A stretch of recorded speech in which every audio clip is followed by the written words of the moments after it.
It is show time, our daughters of truth. Welcome, welcome, welcome, my brothers and sisters.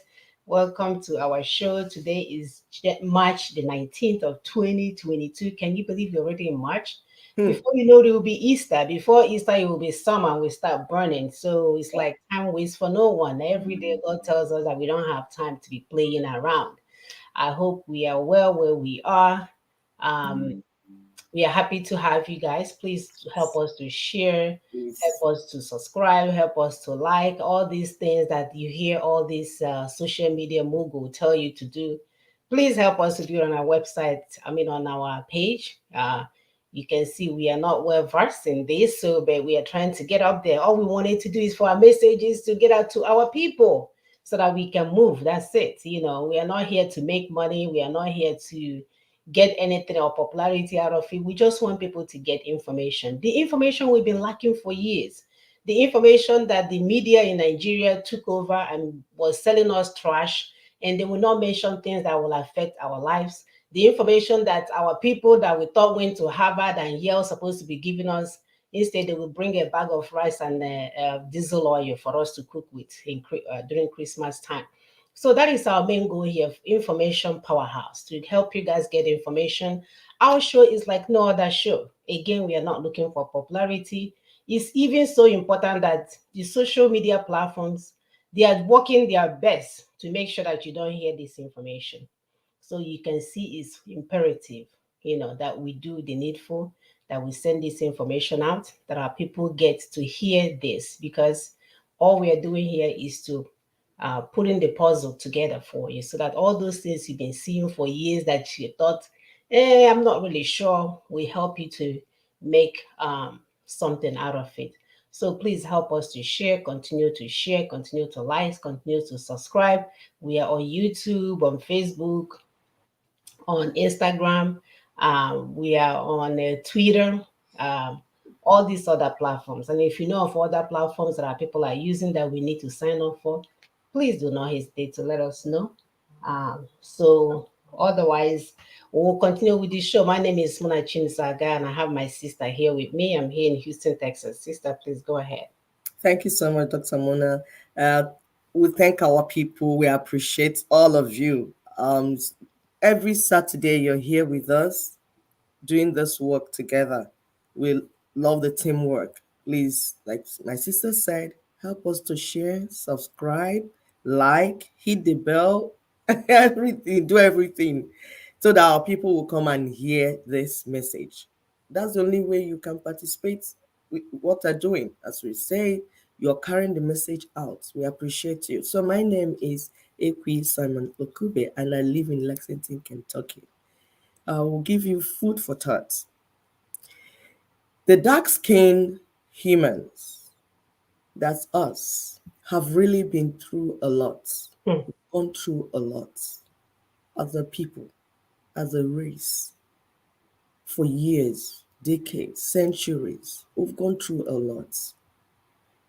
So, behind some of the smiles you see might be a life full of so much drama, pain, and sorrow.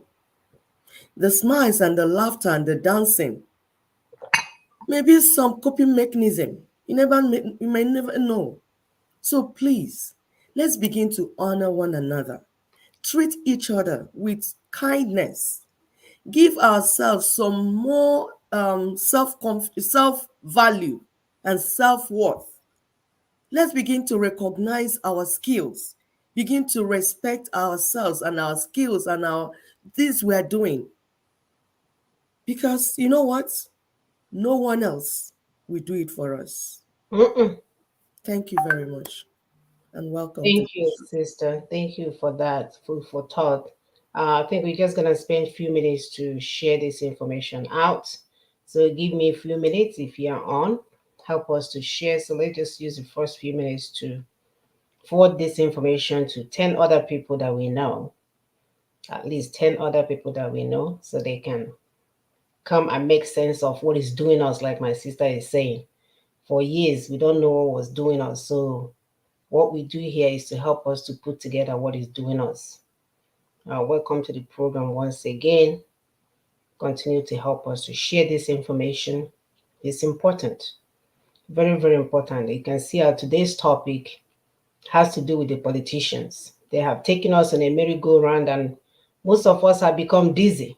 We don't even know how to ask the right question anymore because we are in a dizzy spell. So we need to stop being dizzy and take the bull by the horn, especially when we understand what is doing us. So that's what we want to do today, to find out all these things that has been happening around us, that have been happening around us all these years that we couldn't make sense of, so that we can make sense of it and move forward, because nobody's coming for you.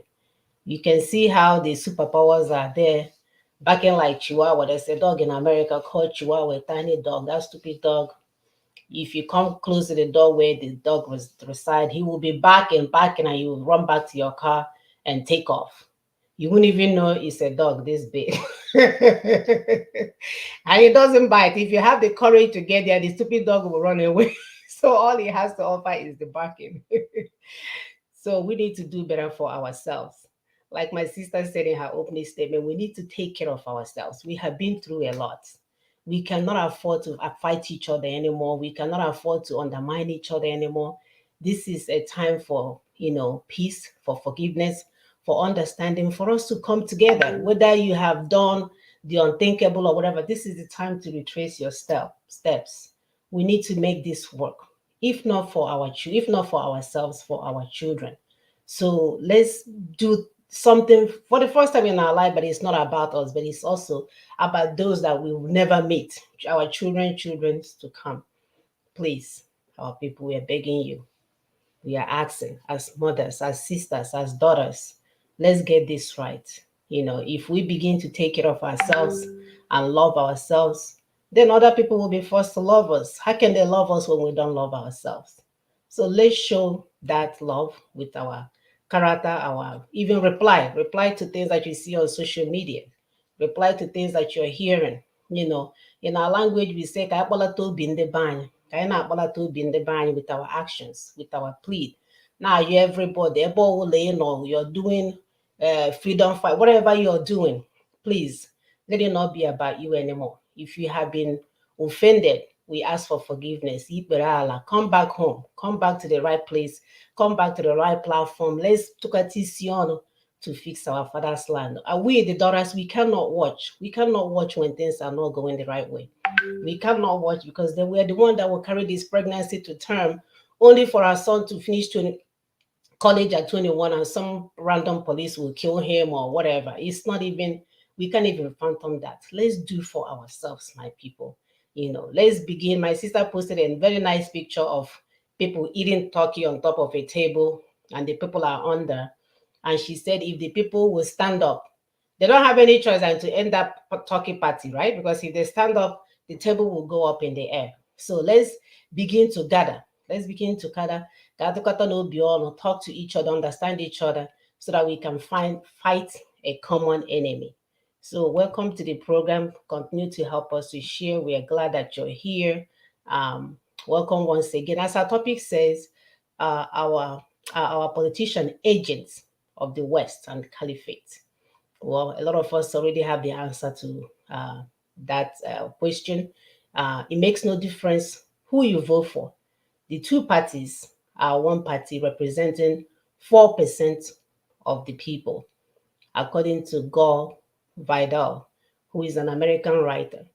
It's so funny that this man was describing this situation that you think he's a Nigerian, but he was actually referring to American politics. Is this a coincidence? Or some people intentionally create the same scenario worldwide for their benefit? Globalization, colonization, feudalism, dictatorship, they all seem to share the same theme. That is, they are anything else but democracy. So all they do is to give us this facade that the more you see, the less, how do you say, the more you look, the less you see. We are always in a daze, like someone that has been a merry-go-round that will not stop. Politics to them is a situation where the sovereignty and resources of the people become their own properties. So we have some burning questions today that will help us to understand the attitudes of these politicians. One of our questions today is that why are politicians more interested in preserving the colonial systems rather than their people? Why do they work hand in hand with the West slash the Caliphate to ensure that their biddings are done? Why are they more interested in implementing policies that strengthen the West financial and economic systems? We are talking about World Trade Organization, International Monetary Fund, instead of fulfilling their political mandate to their people. Why do our politicians in NAS want to smuggle in Caliphate's Ruga to our land through their 2022 amendment to illegitimate 1999 constitution? Finally, why does the West help our politicians to keep their looted wealth and resources and turn blind eyes to their various atrocities against their people? So you can see, like we've always said on this show, these people are business partners. We thought it's only keke na pep and bus drivers that is doing abateke. Is coming from the highest level. It's coming from this practice, it's coming from the highest level. They will put in people in there that do not have our interest at heart. They will employ them, basically, employ them and give them their own cut. So while we showed you guys a video by Senator Anderson last week, Senator Anderson, how he told you they will always go there to cause war so that the corporates in the Western world will benefit. That's all it's all about. So imagine if we love ourselves first, if we understand ourselves first, if we hold hands together first and speak the same language at all times, that you can see that these enemies, they will understand that we know. Now we know what is doing us, and we can speak in one voice. Sister, go ahead while I put this up. Yes, when they know, because it's very easy when somebody knows, like a criminal knows that you now know what he knows. He will stop what he's doing. But if you're just ignorant, waiting for them, hoping for them, praying and saying, please now help us do this, they will continue to do, or even crying, lamenting all day, lament, cry, lament, cry. They will know that you're not even going to find out, and they will continue to do what they're doing.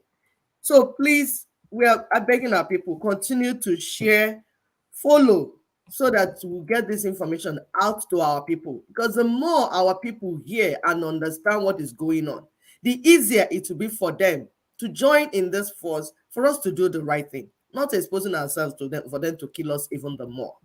So Sister Mona is ready with this video. You see how like she said, the West, they keep causing war and instability in Africa. And then all of a sudden, the same thing that they've been doing all over Africa, nobody is talking, is happening in Ukraine. And all of them are crying as if Ukraine people are more human beings than the human beings in Africa. As if the people that they've been killing in Africa are animals. Then the Ukraine people are the human being, the real human being. Yeah. Idea. It's crazy. Please go ahead.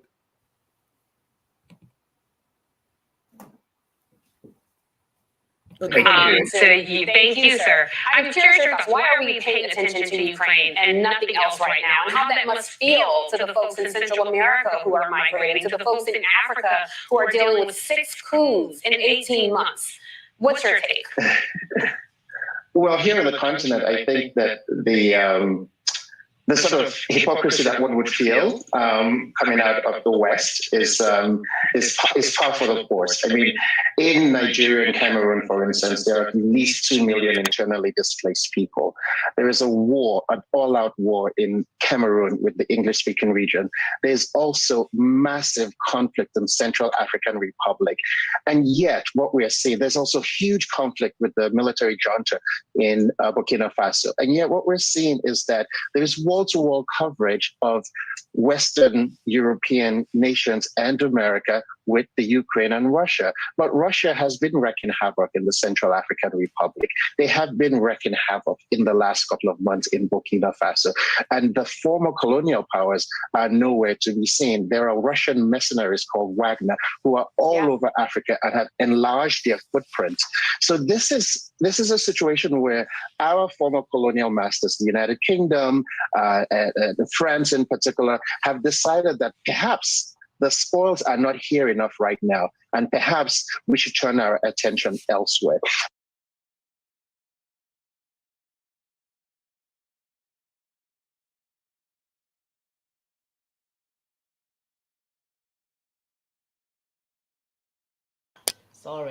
Sorry guys, I usually turn off the mute on my own side because it causes double voice, and then I'll forget to turn it back on. Sorry about that. So I say we are showing this video to highlight what we know they've been doing, and they even got us all emotional. There were black people raising money to send to Ukraine, when I've never seen black people raising money to send to Ethiopia, to Somalia, to everything happening in Africa, to Mozambique. Now, because these people are like, they are literally stuffing this Ukraine thing in your nose. You can't wake up, you can't sleep without hearing Ukraine. So now we are emotional. We are trying to help Ukrainians when we know that nobody, none of them have ever thought about coming to our rescue. So we know what is doing us. It's just that a lot of our people do not know what is doing them. And that's why they keep getting themselves involved in Ukrainian almost World War III, as if we don't have World War going on in our continent. They will start calling it names. So we are going to, no, you will be Western wars. Nobody, no Africa, like my sister was saying, will ever join those wars anymore. Let them begin to war themselves. We've had enough war. We want to live a life where our children has plans, to raise their own children, think about retirement, go on vacation, come back, live life like all these people around my neighborhood. When I see them, sometimes I feel jealous. And I'll be saying, look at this man. He's here dragging his $1 million dog. He have never seen war. And he's about to go meet his Lord and Savior. When my people, all they have experienced all their lives, when I think about my poor mother, from the day she was born to the day she died, it was fight, fight, fight to struggle. I wonder what kind of God will judge her when she gets there. When you have set up a continent called Western world or America or whatever, you set another world called Nigeria, and they let hell loose in one end and leave heaven in the other side, and then you want to judge me at the end? What are you going to judge? What are you going to judge when I was not given the opportunity to be my best? Sister, go ahead. You can say that again, because and let's not allow these things to scare us anymore. Like, oh, God is going to judge you. God is going to do this. God is not a bully. He's seen our suffering. He's seen what we're going through. So please, what you need to do, begin to do it, because these people are not our God. They are not. And stop trying to view God from the story they told you or from their eyes. These colonial masters or monsters, some people say they're colonial monsters. Don't try to view the world from their world view. We have our own world view.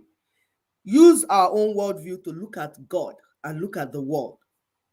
Do the right thing. Stand up to do the right thing. Because these people, you see, why will bring this thing from you, like for you, would show you what is happening outside our land. For you to understand that it's a global thing. The people doing it know what they're doing. They are following a particular strategy. So you crying and whining and lamenting can never help us, or saying, come and see us, so they're killing us, they're killing us. They wanted you to be killed. So why are you now lamenting and saying, come and see us, they're killing us? That is not the way forward. The way forward is information, information, information, so that you can know what is doing you. You need to know what is doing you. Because when you understand what is doing you, you will know how to tackle it. You will know the right strategy to use. You will know what not to do. There's another video we'll play for you, because we're telling you, our topic said these politicians, our own politicians, our own people representing us, are they agents of the West and the Caliphate? We need to examine it. We want to think, we want to reason, we want to examine what they're doing. and then begin to understand what their mission is on our land. Are they really representing us? Or they have some people that they are representing? You and I will need to look inside it, so that the more you look, the more you see. Instead of the more you look, the less you see. So politicians, somebody is complaining about the politicians, what they are doing. This is a politician also. Nigeria that they set up for you, has it worked for you? Is Nigeria for you? That's the first question you ask first. Those that are saying one Nigeria, I love one Nigeria. This is not sentimental, being sentimental anything. No. Stop being sentimental. Stop being emotional. Oh, I love the name of Nigeria. We eat rice together. We eat jollof rice. We are dying. This is not about jollof rice of Nigeria, please.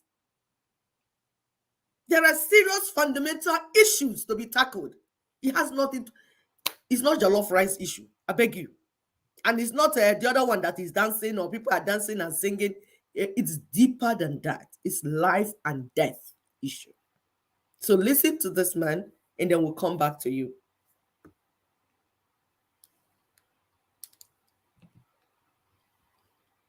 Political independence, we are still where we are. We have not solved one single problem. One, even as the one listed in O.A. Lawal that we all read for why. Go back to that book, it's still in existence, and see if we have solved one problem since 1960.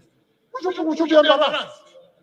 The Nigerian ruling class is more than wearing big agbada, riding air conditioned cars and building mansions in Asokoro and other places. We should be embarrassed that as a nation, we have not made progress decisively in any sector. And part of the problem is what is happening with us. We're going to be talking about our school children. You have governors with convoys of 20 cars, 30 cars. They're spending money to hire jobs, but they can't even build schools for their children. They can't feed the children once a day. What are we talking about as a people? Let's take ourselves more seriously, take our country more seriously, and do the right thing at the right time to save the future. Thank you very much, Mr. Speaker, for this opportunity.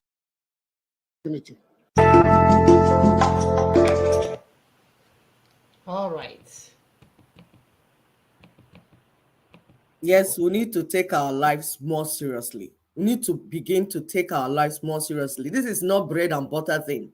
It's not something that you go on social media shaking all the parts that God has given to you.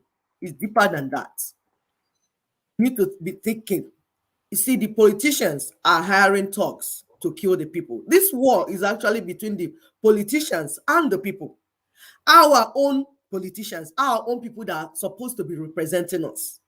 That's the people that are setting us up for failure. Imagine these cabals, these people that they call cabals.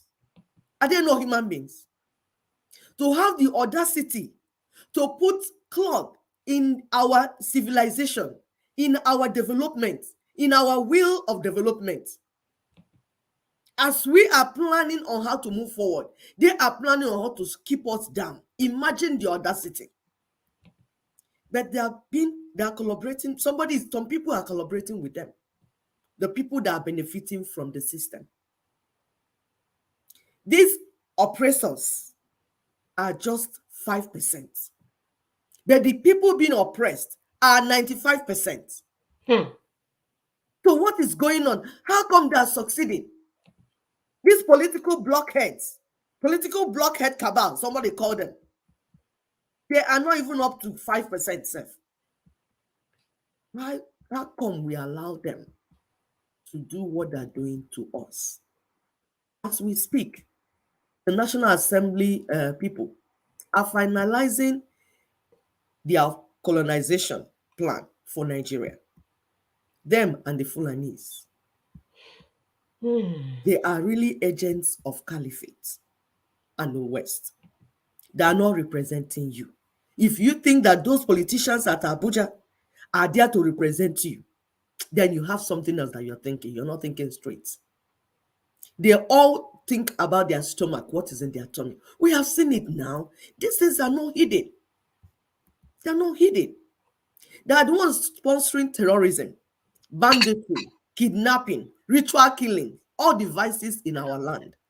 They are the ones doing it, because the more hungry you are, the easier it is for you to be manipulated and brainwashed. It's part of the strategy to keep you down, hungry, dejected, very poor. Because if they give small grains, throw small grains at you, you will follow and do their biddings. Mm. Let's look at this constitution amendment that they're talking about. They've done so many other things, but we're just looking at this one that is on the table.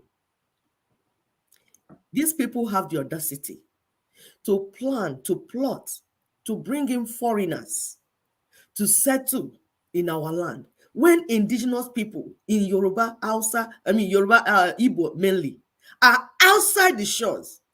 Our people have been driven out through the Mediterranean Sea, through the desert, our people are in different dungeons. There was the day we were doing one of our program. Somebody called us in the prison. He said, please, people should continue. He's been in prison for a while. That if we can finish this thing, he will come home. He wants to come home. That's the same thing for so many that can't even make calls. Our people are in dungeons, in Libya, everywhere. Our children. These are our children. Nobody is speaking for them. The so-called representative, Abike Dabiri, and all the names they call themselves, they are out there. They are not doing something that will make these children to return. Rather, they are plotting to bring in foreign invaders into our land to replace our own children. They have started, my they is planning. They already have your Nigerian passport and the national IDs and all kinds of stuff. I can tell you. So are we not seeing these things? Our own children are scattered all over the world. Nobody is talking on how to put things in place to bring them back home. Look at the children in Ukraine. They refuse to come home. They say they better go somewhere else than come back to Nigeria, even in the face of war. But some people open the borders in the north to bring in jihadists, foreigners, and to have the audacity to issue them NIN numbers, passports, and everything, and passing laws in their stupid policy, National Assembly, to make them indigents after 5 years. And we are watching. Look at what they did with the 774 local governments that they created. These are mushroom local government areas. Mushroom indeed. Just like the 36 states that they created. You ask yourself, what's the purpose? To weaken the indigenous people. My Igbo people, look at us now. They reduced us to 5 states. But we are not actually only in 5 states. They carry the rest, put some in Benue, some in Rivers, some in Delta, some everywhere. Why? Someone will say why? To make you weak. Because when you are scattered, you don't even know. Your brothers in Rivers don't even know their identity anymore. If you tell them that they are Igbos, they will fight. I remember when Sunday Olise in Delta, he said, I'm not Igbo. He nearly fought because he was called Igbo. His name is Olise Chineke. He said, no, that he's not Igbo. Why? That is the strategy that they're using to weaken the indigenous nationalities. So those of you that say, hey, I'm not Igbo, I'm a detribalized Igbo, clap for yourself. You have identity crisis. That's your problem. Because like we have told you before, that the Americans are proud of being Americans. So why won't you be proud of who you are? Some will say, no, it's just a tribe. Who made you a tribe? This is just like that Jesus, God looked at Adam. He said, Adam. He said, I'm naked. God said, who told you that you're naked, Adam? Who told you, Igbo man, that you are a tribe, not a nation? Who told you? Yoruba person, who told you that you're a tribe and not a nation? Who told you that lie? What were you before the invaders came? Were you not a kingdom, a nation that was functioning on its own, doing your business, had your banking system, economic system, culture, everything? They came and ruined it and scattered everything. Dispersed your people all over the world. Mm-hmm. And you have the audacity to open mouth to validate what the invaders did. I said, we are tribes. When you hear anybody saying that, know that they are all agents of the West and Caliphate. We'll give you another example of what they did with senatorial seats. When we began, each state is supposed to have 3 senatorial seats. Lagos, for instance, 3. Sokoto, 3. Kano, 3. But as time went on, all of a sudden, between Sokoto and Kano, they now have 18 senatorial seats. Why Lagos? Money sharing scheme. Exactly.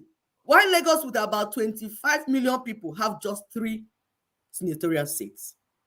I'm saying this for those that are saying, no, let's not do anything. Let's take this thing to National Assembly. They will do the change there. They will vote and change. There is unequal representation. There is nobody that will vote anything that will make sense for your life. That's the same thing they're doing with local government area that they're creating. This is the sit down and doing. This is not by accident. It's not coincidence. It's by design. By design. And they have an intention and they have a purpose. And you know what? That intention is not for your good. And it's not for the good of your children either. It's not for the good of your grandchildren or great-grandchildren to come. Generation unborn, they have been sold. And who is selling them? Who is helping them? Your politicians. Who are these politicians? Your brothers, your sisters, your aunts. Swearing your people. And you are there hailing them and saying, oh, he's doing well for himself. Do you know the new car he brought? That new car is the money they would have used to build hospital for you. It's money they would have built roads for you. It's money they would have used to build schools for your children. That's why I see that the bill for their children to come back and school in our land failed. But the bill to divide and conquer you through their local government system passed unhindered. And you know what? While all these are going on, the West will turn a blind eye. Why are they turning a blind eye? Because it's to their own benefits. Yeah, and you, the citizens, are turning a blind eye too. Also. So the West are benefiting from it. Tell me how. They need you out of your land. They want your resources. So anything that these your misrulers will do that will make you to get out of your land, they will hail them. And any leader that you vote in that will make you stay in your land and make your land to prosper, you will hear their school. They will remove the person. They will say, oh, he's corrupt, he's this. They're not lacking story to tell you. And then they will put the type of person that will do the work they want. So please, we cannot continue with this our cry, baby. Cry. Crying is not a strategy. Lamentation is not a strategy. Please, we need to begin to work together. In the indigenous plan that we have, there is an indigenous plan. Because we can't use the plan of the white man. The West, you can't use their plan. There is an indigenous plan. Like Aburi that we had, that was an indigenous plan. They destroyed it. They made sure it did not work. So we have brought out another indigenous plan by Nina's proposition. Read that plan. Read that strategy. Try to understand it. This is not political. This is not, oh, this is our group. Our group is doing this one. This group is doing this one. Everybody be doing your own group and we will get there. No, everything cannot be right. This is the same geographical space we are talking about. There must be a plan that is superior to all the other plans. Well thought out plan. Yes. So it's your responsibility to be unbiased. Examine these plans. Examine these things. Every noise you're hearing, examine it and say, where is this thing taking us to? Stop allowing yourself to be distracted by Ukraine-Russia war. The only reason that war has not turned into Third World War is because you Africans have not joined. The First World War, Second World War, the only reason it was World War is that they will start the war and bring you in as Africans to come and fight it and say, my people. But if you say we are not joining, we are not bringing our soldiers, we are not bringing our resources, it will never be World War. So stop allowing them to scare you. Oh, Third World War is coming. Third World War is coming. Third World War is not coming. You will stop the Third World War. If they want to kill themselves, they should kill themselves. After all, Africans have been dying. It's time to fix Africa. It's not time to go and fight the white man's war. He started the war. He should fight it and close it. And maybe they will learn not to be fighting. Yeah. Every time they start war, you go and fight for them. And then your people will die. And when your people die, my grandfather fought First World War. My father fought Second World War. But I come here, they say, veterans, if you're a family of veterans, stand up. I can't even stand up. And there's benefits. There are benefits associated with it. He's not a veteran. His book is not even in his name is not in the register of people that fought the war. Yet I saw his discharge certificate when they told him, oh, you speak good English. You did it. That's the end. And we buried him with all his medals. All his medals. All of them. We buried them. We buried him with all. God will identify him as a stupid African. And I'm telling you. My nephew is so upset. He's in Canada. He said, how come I hear that my grandfather did all this? Nobody's rewarding him. Nobody's even recognizing our family as being part of the veteran family. Yet my father did all this. You see? They use you. They don't even treat them, give them therapy to heal. The black people that went to war for them here, when they came in, white people descended on them and hung a whole lot of them for thinking they're like, oh, now you think you're a man because you went to World War.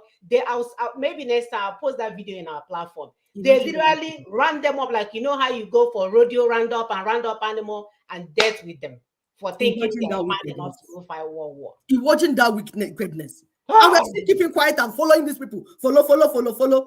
No! You finish the war, ordinary therapy they will even give you. Our people will go back home and start suffering post-traumatic stress disorder. Nobody's even treating them. And then I say, oh, no, his head is not okay since he came back from war. The family will be the ones to suffer it. Beating the wife and the children. Meanwhile, he just needed therapy. He's being disturbed by what he saw. The war that he did not bring. The war that his ancestors did not bring. Another man's war. He went to fight it. And you know what? Most of the war is for the resources in your land. So you go and fight with somebody to come and steal the resources in your land. My Father, my God, how did we land here? My brothers and sisters, it's time to use sense. There's no third world war because we're not going to join it. We are more sensible now. We have enough war in Africa. We want to fix the war in Africa. Fix the situation in Africa. We're not going to fight the war that criminals are sparking up all the time. Please go ahead, Sister Mona. My dear, you explained that well. So the next video that we're going to play is when we talk about this 1999 Constitution, people are still confused. People are still don't understand what we mean. They're even promoting whoever they want to promote, saying they are talking about good governance and this and this. But at the end of the day, in order for you to take that so-called position, you have to raise your right hand up in front of anyone to uphold the Constitution of Nigeria. So after you uphold, you swear to uphold. When you swear and you uphold, how then are you going to help us to bring it down? Please, can you all help me? Can the church say amen? Can we understand that these people are still spinning that merry-go-round with the highest speed on us? And they will come looking like you, speaking like you, smiling like you.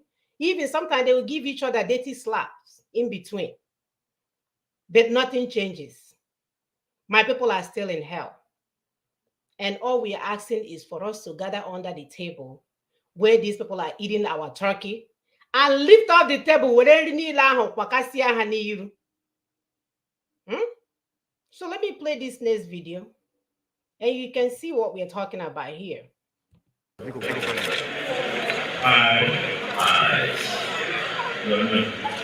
Charles, do solemnly swear that I will be faithful and bear true allegiance. That I will be faithful and bear true allegiance To the Federal Republic of Nigeria. to the Federal Republic of Nigeria. And that I will preserve, And that I will preserve, protect, protect, and defend the Constitution of the Federal Hey! Republic. and defend the Constitution of the Federal Republic of Nigeria. So help me God. So help me God. Did you even see the man holding the camera when he said, I will defend, protect? His camera almost fell off his hand. Do you guys see what we're talking about? That we are still in square one, my people. Aro. Eh? So what we did now was, when you have a screwdriver, you put it and tighten the knot even tighter. I will swear, or I'm swearing to protect and defend and fight and protect the Nigerian Constitution and for its republic for which it stands. My sister Biko Kowaram helped me understand. My dear, all now. The thing has explained itself. How my people are clapping. The slaves. Hey, he has won it all. All swear go near. One may go. You see, we're not saying that you should go and slap Soludo since it's a moment of slap you. We're not going to use slap to slap out of this one. Slap is not a strategy. Slap is not strategy. I'm not telling you to go and slap Soludo or his wife or his wife or his children. No. We are saying that these people's hands are tied. Once you vote them in, they will have to swear to uphold, to keep, to make sure, to kill you if you ever try to do anything otherwise. It's what they swore. So their hands are tied. Sister Queen, their defense, we can't even blame them because they are there in the public forum telling them what they're going to do. Exactly. And you're there clapping. You probably start and eat the rice afterwards. Exactly. And then when they start killing you and you cannot afford a bag of rice or gari for your children, you start calling God. There is God. So where were you and the God when you are clapping for someone that say, I swear to protect something that is going to continue to kill you and take you out?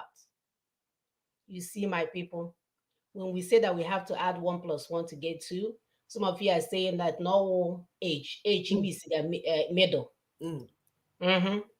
You're not getting it. You're not getting it. There is a strategy on the table that gives power to the people back. Because sovereignty belongs to the people. You looking to me, listening to us. Sovereignty belongs to you, not to the politicians. Those ones have been sold out. Their hands are tied. Even if they have good intention to deliver you, they won't be able because they have sworn to uphold it. So the politicians are not accountable to you or anyone. Because you know why? He didn't put them there. The people that put them there gave them what to swear to make sure. Yeah, it's not only IPOB that swear and take oaths. The politicians also took oaths to Fulani Caliphate, to Nigeria, to uphold and keep what is killing their people. So you see, you can't hold them accountable. Everything that is evil in that constitution, they have sworn to keep it in its entirety. They can't touch any part of it. So rather, what they will do is they will be manipulating you. While all that is going on, they will do you, the more you look, the less you see. If you talk like this, they talk like that. You talk like this, you talk like that. From generation to generation. That's why after 50 years, we have not achieved anything. Manipulating you. And then they will bring the church in to brainwash you so that you'll be Ekene Maria Jupitana Gracia every morning. Hallelujah. Praise the Lord. That's all you're doing. You just go mass after. Afternoon. Hey, I'm with a mass evening. Have you done night vigil? Yes. That's what you'll be doing around, like rats. That's what you'll be doing. By the way, we thank Bishop Obinna of Owerri for standing up for the first time to say, don't take us to any election until we resolve how we are living. That's what we want the church to be saying. No brain now. We want Equa, Methodist, Anglican, Pentecostal, Penterasta, all of you. Get all your leaders to be saying the same thing that Bishop Obinna is saying. Otherwise, our children are hungry. Yeah, he's holding them. Coming, we heard they're burning down houses, so we're not begging you. Don't think you're the only burning down the houses of miscreants. They are coming. Do the right thing. Do the right thing, no. We don't know Before what the is whole coming place next. comes into Ukraine, that Yes. was set up by your own people. Do the right thing, no. We don't know what is coming. Hmm. They will go from burning down the houses of politicians to burning down those your churches. Those churches that you contributed money. Since I was small, they said they were building cathedral at Onitsha, that when they finish building cathedral, they will stop collecting money from people. And then after they start to tell them again that they should buy Mary Sumner, that when they finish building Mary Sumner house, it does not end. They keep collecting money from my people from morning till night. At least in this America, we have social system, social security number that you put money inside. If you lose job, it will take care of you. That's what the essence of social system. If we put into it, if anything happens to you, it will take care of you. Not the church. The church is a grave. After they do the church, you keep throwing inside. He's swallowing it. What? Sucking it. Vacuum cleaner. Oh, it can jab. Yes, lawyer. So the church in Nigeria just swallows, and we never protect the people. We never hold the politicians to accountable. People like Mbakas, the Bubemon Sunday More, Bubendi More, all these people, stop being emotional with them. Begin to tell them to stand up. Because they are the ones that bring these politicians into the church and pray for them and pour granite oil on top of their head. Oh, anointing oil, yeah. On top of their head. And people like a fire, they will raise hand and say, Amen. We saw when this thing was starting, this kidnapping, we told you that these politicians are the ones doing this kidnapping. You remember when they kidnapped Chris Ngige, a sitting governor? They kidnapped him. That's how this madness started. They now found it that it's a good business. This thing that is going on in Igbo land, Southeast, everywhere, all over Nigeria, is the politicians that are doing it, that are the criminals. Because they send them to do it so that we will be very poor, there will be anarchy, there will be this, and then they can take over everything. They can colonize you. They're together with the colonizers. Your politicians are together with the colonizers. And what is making it possible? The 1999 Constitution. Mm-hmm. We'll give you another example. What is happening in Southeast? Our people started Biafra struggle intentionally by themselves because they want freedom. But you know what? The politicians hijacked it. They hijacked it, brought their agents to be making noise for them. That's why you're seeing the killing, the carnage going on in Southeast. What is happening in Southeast, does it not resemble what is happening in Northeast? Can you not put it together? The Boko Haram in Northeast, is it not the same? Does it not look the same? They deceive the people of Northeast and Northwest, telling them that they are bringing Sharia, that there's corruption everywhere, that when they bring Sharia, there will be everything will be good. The people just wanted a good system. They deceived them. The Shetima Sherima or the Yerima that introduced Sharia up north, it was what politics was doing. He was still busy carrying his women, drinking his alcohol inside kettle, going on with his life, while the people that are cutting their hands, it was all political. They continued until those people they set up the Boko Haram by themselves to win election. They got out of hand and started killing everybody. That's what is happening.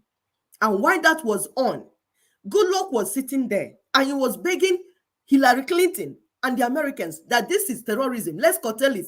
Hillary Clinton said, Goodluck is your problem. Go and deal with it. Goodluck trying to get ammunition, they blocked it. He went to South Africa, they blocked it. Who is doing us? Who is doing us, my people? Let's stop speaking English and begin to think, to understand what is happening to us. Who is doing us? How? Now, with what is happening in Southeast, you see, no investments will come in. All the people say, Akurono, where there's fire in the mountain. Who is taking that? He must be mad. He must be a mad businessman that will look at what is happening in Southeast and say, I want to invest. If you want, bring 20 Soludos and put inside.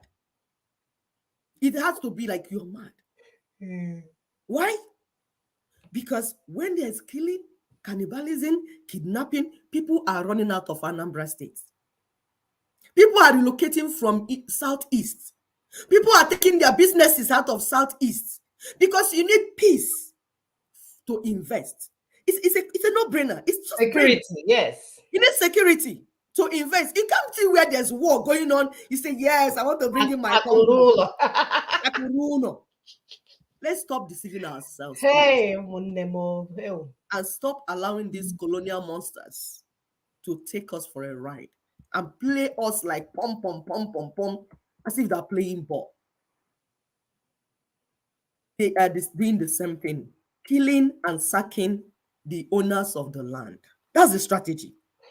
Killing and sacking the owners, the indigents of the land, and replacing them with foreign invaders. That is it. As you are running out, because they will put fire in the land. Fire, fire. Then as you are running up and down like rat that saw fire, you are running out. They will be bringing their own people. That's why you have in Northeast all the ID camps and everything. Oh yeah, and you'll be renting because you would think, oh, somebody wants to rent a house that I abandoned, you will rent it. It's the Fulani is renting it, and Dangote is buying the ones you want to sell, and they're taking over. Like the whole demography is changing right in front of you. Yes. And I wouldn't that this is strategy for them to chase us out, and it's even going to be worse now that the Westerners don't want Russian oil. Anya this in our land exactly, for sure. And our gas. And our gas.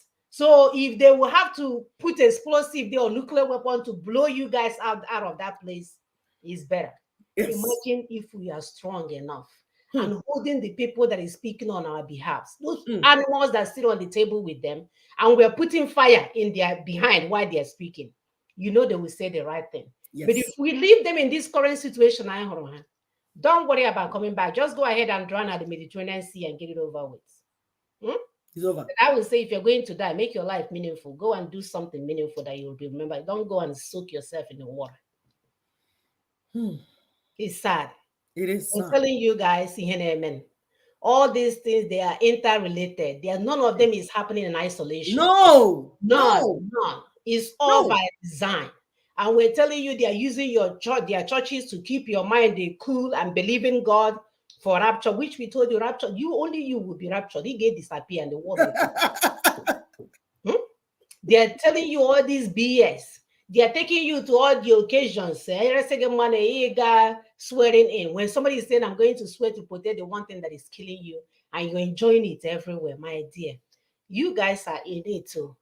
We are doing this as mothers for our people to wake up. Yep. We are doing this as sisters for our people to wake up. We have nothing to gain, no. We are not looking for popularity or to be a traditional. We're just saying that we want to restore our father's land. We're just saying that we want to be able to leave an inheritance for our children, just like the Bible dictated that a good father leaves an inheritance for his children and generation to come. What are you leaving? Can we think beyond ourselves?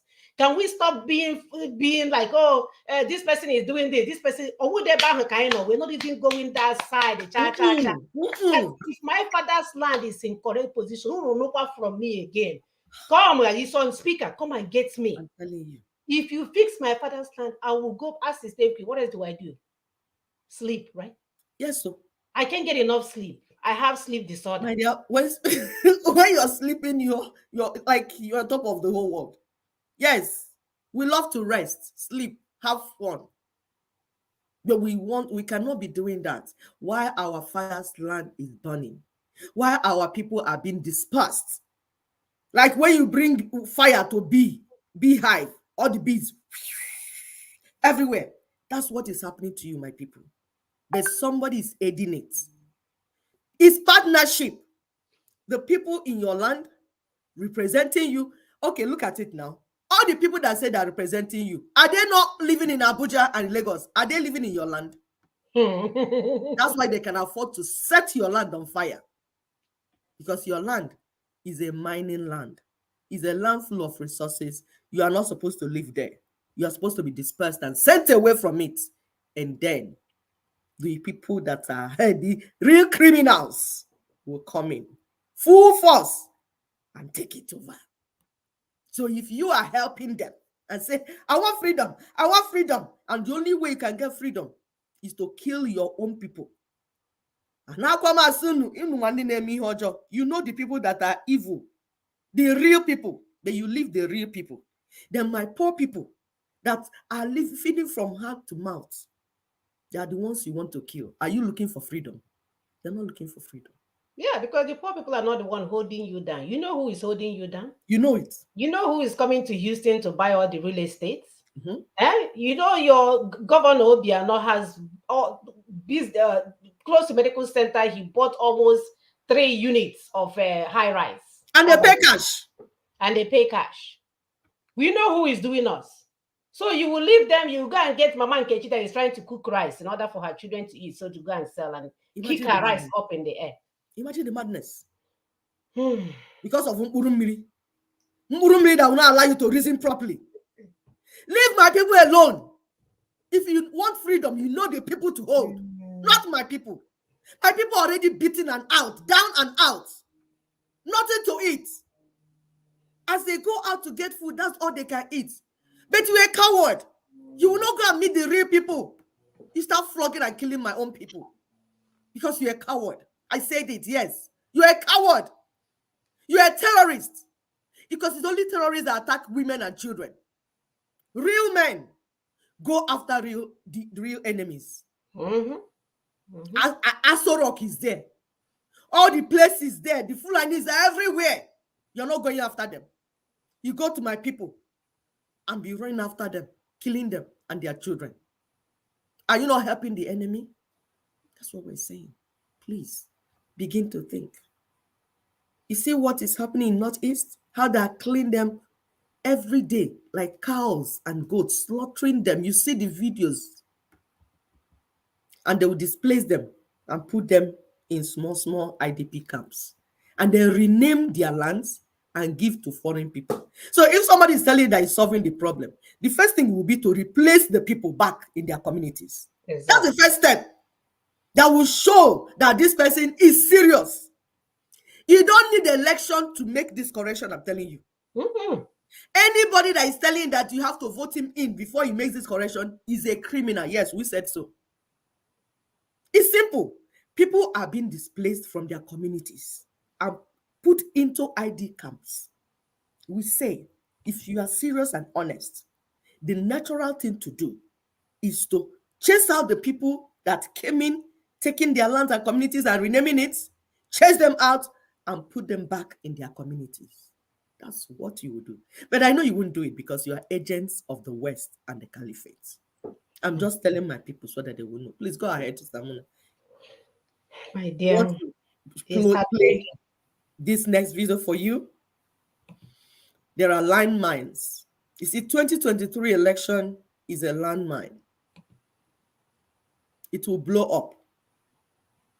Before, during, after.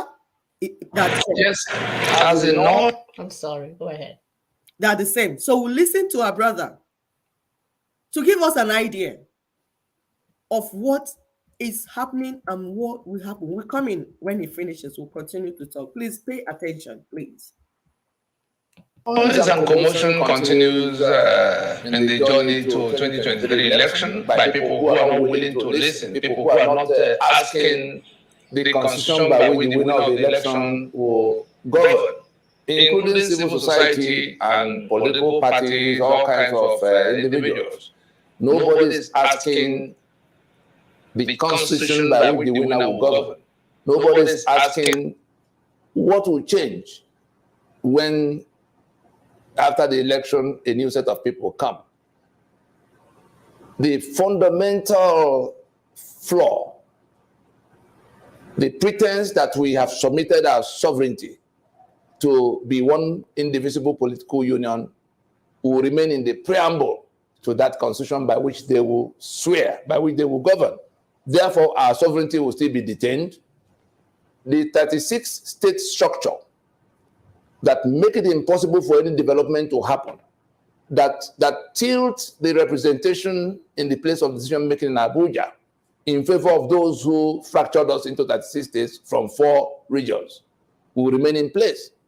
The 774 local government areas that were carved out by those who were trying to get some more of the Commonwealth for themselves will still remain in place, compounding the question of uneven representation and skewed resource allocations, because between the two, you suffer from the place of representation and decision making. That's the National Assembly, because it's 3 senators per state. And roughly 10, you know how it is, that how we came about the 360 members of the House of Reps and the 109 senators we have. So it comes to where those who are not listening now about the need to stop the journey to the election to go and fix the union agreement. Because if we don't, those who are now who are fed up, those who are being killed, those who now see Nigeria as a union of death, union of backwardness, are going to continue. It doesn't matter whether we get to election or we crumble at the election or we wobble on past the election. Those issues will not go away. The solution to the situation is to stop now before the election to go to solve the problem. The purpose of this broadcast is to open our minds, like in the form of survey, the road to that 2023. What are we to expect in the kind of disputation, in the union dispute that have been declared since 2020, 16 December, the constitutional force majeure? What are we to expect going towards that election in the midst of those disputations? What are we to expect should things proceed to the election itself?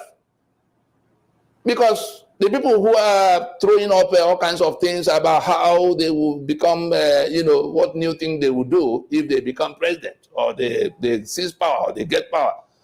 Again, they don't seem to be interested in listening to the cries of those who are being killed, the cries of those whose assets have been seized by this constitution by which that election is being conducted. They don't seem interested. And so we're looking at what are the things that could go wrong before that election. What are the things that could go wrong during that election? What are the things that could go wrong after the election? So that people can come back to the prescription. What did we tell everybody we should do? Which they are not doing now, because they can generate noise. They've stolen enough money to throw around and all of that. And so if we look back at 1966, how did we get at January 15, 1966?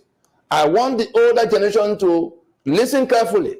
I want the younger generation to ask those who may be in a position to know, the older generation. How did we arrive at the collapse of the Union, the Federation of Nigeria, that happened in 1966? How did we arrive there? Let us remember that it was the suspension of the Constitution of the Western Region on the 29th of May in 1962. Unconstitutionally, the unconstitutional suspension of the Constitution of the Western Region on the 29th of May in 1962, that led to the situation that developed, that became Wild West. Elections came. That means one leg, because there were only 3 regions at the time, one leg of the 3 had been fractured illicitly. And so instead of going to fix that situation, they refused, and the elections came, and they went on. So we can manage it. The outcome of that election, was that nobody could govern the Western region of Nigeria. And as they were trying to put down the fire, another election came, because the regional and the federal elections happened 1 year apart. Another election came, so it was just a matter of refusing to resolve the constitutional dispute, waiting for election to come to meet, because the election is like, fuel in the kind of disputation, the union disputation, that the election can only cause fire. It increases tension. And so that election met that unresolved constitutional disputation, and then the union went up in flames.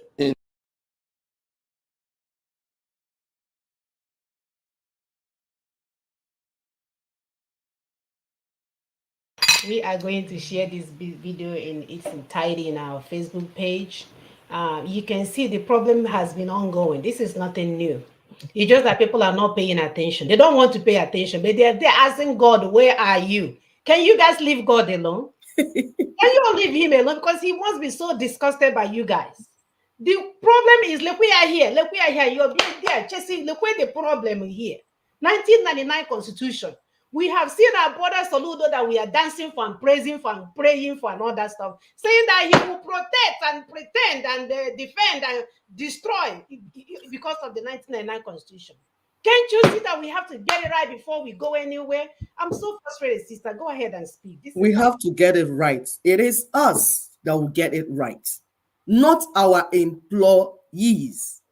We have employed these people. That's the position, the space. Unfortunately, the people filling the spaces, the management team, are being recruited by our enemy, even our Ohanese. Even now, they want to now recruit even our local government chairmen, even our Igwes, even our PGs. So they will put these people in place. But we are saying that one thing is making them able to do this: the 1999 Constitution. And we are saying that you saying that we want to wait so that the people at National Assembly will help us and change the Constitution, you are lying to yourself. I will say, stop lying to yourself. One, the National Assembly people do not have the mandate to make Constitution. The Constitution is made by the constituents, the owners of the land, the owners of the company. They will make the Constitution, not the criminals that some people put in place. You are only telling yourself lie. And we're saying, except the 1999 Constitution goes down, your land and your resources will not go back to you. It will never go back to you. What you continue to hear is one type of deceptive lie or the other. They will keep telling you what we call in Igbo land, Akoko Mbagaba Ajambene Mbagaba Ajambene. That's what you'll be hearing. The politicians will be telling you that story. Mbagaba Ajambene. And you continue to hear it. And they will be doing one deception after the other. When you think, oh, we are getting it right, they will go and form another thing from under that you won't even know. Even when you vote the best person, that best person will swear to uphold the evil that they are doing. And it won't be his fault. It's you. You don't understand what is doing you. That's why what is going on is still going on. So you can see the current amendment they are doing, that National Assembly will not help you. They are agents of the West and Caliphate. They have sworn to represent them, and there's nothing they can do. They have been sent to weaken the indigenous peoples through their malicious policies. Remember the Land Use Act. Remember the Waterways Act. All this, the list is endless. They will continue to tell them what to do, and they will do it, and they will not have choice because they have sworn to do it. They don't have choice. And then the church, which originated from the West also. We're not saying that, Bible is not from the West. I hope you know. It just came to them, and they used it to do business. So we are not fighting against the Bible. No, we are telling you that it's being used to manipulate our people intentionally. And what you need to do is to study that Bible by yourself, so that when somebody tells you, if I slap you on this side, bring the other cheek so that I'll slap you back, you will slap the person for saying it. You become Bianca and slap the person for saying, allowing the mouth to drive too rough. When your mouth to drive, they might reset your brain with something. So our traditional leaders or rulers, our warrant chiefs, they are being paid. Their salary is coming from the Caliphate and the West, so they can't help you. Have you seen my people? So, and they are the ones, these traditional rulers are the ones that will show the Caliphate and the West the choice land. Do you want the land that has milk and honey? See it there. Do you want the land that the cow will eat and be fine? This is it. Because that's what they're being paid for. They are paying them to do that. So have you seen that? You, the people, you're completely on your own. What we say, Oyo for you. You are on your own. So please, let's put ourselves together. We must bring down this book of Lucifer. It needs to go down. And somebody will say, okay, what is the way forward? The way forward is very simple, because thank God, some intelligent people had worked on our behalf, finished it and kept it, say, look at it, oh. Look at this solution. That's what it is. And as we speak, this package solution by Ninas is being examined even by the West. Because I know they're mad, but sometimes when you talk to them, there are some of them, all of them in the West are not completely criminals. It's just like in any society, you will have good people and bad people. It's like that everywhere. And that's why at the introduction, you heard what Sister Muna said. That person was coming from an American person saying it. So Ninas was able to meet with some right-thinking people in America and in some other places. So they're working with us. The next thing we need to do is to shut down the 2023 plans for election. We are not saying boycott election. My goodness. We are not saying boycott election, no. Because if you boycott election, they will still get candidates in. Please send this message to everyone. Everyone listening to me. Ninas did not say boycott election. And we don't want to be hearing it on our platform. When anybody is coming to come and say, oh, if we boycott the election. We are not telling you to boycott the election. We told you that where that word boycott election came from was one criminal that tried to plagiarize the Nina's proposal because he wanted to use it to make money. And I'm not ready to call the name of the criminal. You know the criminal if you have been following us. So that's what we're saying. We are talking about shutting down the whole system. Ninas has made the job easier for us. And then some people also said, let's go and do this and repudiate the 1999 Constitution. It has been done. 2015, they did solemn assembly at Port Harcourt so that the people in Lower Niger territory, they repudiated it. They came together and repudiated that 1999 Constitution. In 2017 at Ibadan, Yoruba people, the Southwest, they repudiated it. For those that are thinking that Ninas is working against Yoruba, oh, Tony Ninas is working, please stop all these lies. It will not help you anywhere. You spreading lies will not help you. Rather, it will make it easier. You will make it easier for you to present yourself for Fulanis to come and kill your people. That's what's going to happen. If you continue to fight against Ninas just by not knowing and not understanding, because some people are and don't care to know. And don't care to know, because it has happened to Southeast. If you look at what is happening in Southeast now, you better use it. I'm speaking to our brothers and sisters in Southwest. If you look at what is happening in Southeast now and Northeast, these are freedom fighting gone wrong. Why? Because the West and the Caliphate will always select some people in our midst, make them to turn stories and carry propaganda against the real proposal. As a result, it will lead to death. Nina's proposal, it will not lead us to death if you are following it. But if you go and twist the Nina's proposal and do what we call plagiarism, and then turn around all the things that Nina is saying to favor you so that you receive fame and money, whether you're Yoruba or Igbo, if you do that, you will expose your people to death and arrest. They will kill you, and there's nothing anybody can do about it. Because this proposition was, people sat down and thought about it, well thought out, to protect we, the people. So all the landmines, they escaped it. They went to another places. So like we're saying, this 1999 Constitution has been repudiated in all the blocks. And then we have what we call the Freedom Park Proclamation, where collectively we came together collectively in 2018 December to say we are not going to be ruled by this 1999 Constitution as the people, all the people in the South. And then on December 16th, 2020, we did what we call constitutional force majeure, when we said no completely to this union. We told the world that we have not formed the union, and that the union we formed has gone bad. And since we have not formed union, nobody should be telling us about doing this and doing that. That the first thing we need to do is to sit down and form a union.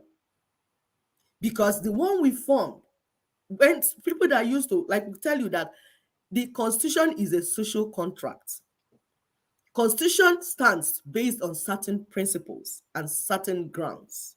If those principles are violated, then it makes the contract null and void. My goodness, I'm not a lawyer and I know this thing, and we have lawyers in the land. What is wrong with you people? If you have a contract, that contract is based on certain principles and conditions.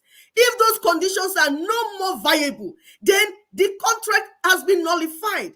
Some of those conditions is introduction of Sharia in 19 states in the north. It was intentional. Nigeria was supposed to be a secular union. They introduced Sharia in it. They nullified that union by doing that. The massacre going on, killing our people. By killing our people, they are nullifying that contract. Then they are bringing foreigners into our land to invade us. By doing that, these are circumstances that are not within the terms. So you are nullifying it. And that was what we did with the constitutional force majeure, to say that this contract is null and void, that we will not be governed by it anymore. The job has finished. And as a result, even the West, they are waiting for us to say we are not going for any election. If we say we don't have union, if we say this contract is null and void, what are you going to do election under that contract and start swearing to uphold it? Is somebody running mad? We say this document, we are not going, it's null and void, it has been destroyed. And meanwhile, I heard, is it Aberibe, or what that stupid man's name? Sorry, I had to call him stupid because I don't know what to say. We told you that when you remove this thing, that there's going to be a transitional government in place, like they did in South Africa, 1990. It has been done before. And Abariba is saying, when they remove the constitution, what will be in place? What will they be doing? And these are the people representing us. What we're saying, that the best of us are not representing us. This West and Caliphate chose the worst of us to represent us. That's why the best of us are out there working for the West, working for all the other people, building their society up for them, while the worst of us are in charge of our estate. It doesn't make sense, my people. Your so-called representatives and governors and whatever you call them, they handpicked the worst of us. The people that even if you have a company, you won't even give them to manage. That's why you wouldn't even allow them to open the gate, because they will say they will let the gate slam into your customer's car. Exactly. That's why you see they cannot do any other thing but that politics they're doing. They can't manage anything. They're not creative enough to set up any other thing. No, they can't think. It's only that criminality they're doing. That's the only thing they can do. And it's your responsibility to go and meet your so-called representatives, those governors. Explain the Nina's proposition to them. We're not telling you to go and kill them. What has happened has happened. You, listening to us, we go and meet them. Call them on the phone, those in diaspora, because you're the ones sponsoring them. You're the ones sending money to them. These churches, all these people, you, the people, are the ones putting these people in place. So it is your responsibility. You are the employer. It is your responsibility to say, hey, Wanda, come here. Let's discuss. Have you heard of Nina's? Did you hear about the proposition? This is what we're going to do. Because you know what? This center is going to collapse. You see, this Nigeria is collapsing. There's nothing anybody can do about it. Nobody can. Chinua Achebe say things fall apart. The center cannot hold. It's going to collapse. But what we are saying is that by the time it will collapse, we want each block to be like in able hands. We don't want anarchy to break up in so many places. That's why I'm telling people, organize yourselves. Organize your communities, organize your people, organize your different organizations that you have. Begin to talk to your people so that we'll put our minds together. Because the people that we have in our land currently will take over when this center collapses. Then the transitional government will be in place, handling the affairs that day-to-day are business, because we're going to still have our day-to-day business going on. And they will have a limited mandate. The transitional government will have a limited mandate and limited time frame to do what they need to do. Within that time, we have a regional referendums. Right. And in that referendum, you will vote as the owner of the land to say, I'm in or I'm out. And then based on that voting, you move on. Then those that are outside will go and develop their constitution and move on. and then decide how they want to live. Then you begin your elections after that, not before. So we want to read what my sister put up here. He said, ask questions. Ask those lying to you that after they become president in 2023, they will change the sham 1999 constitution.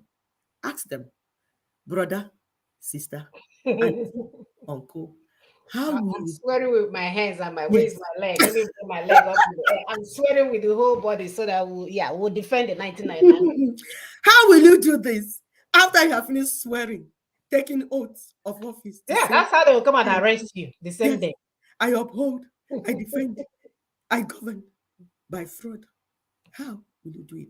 So stop doing all. The more you do, the less you see. You know that ping pong, like Anazokwe.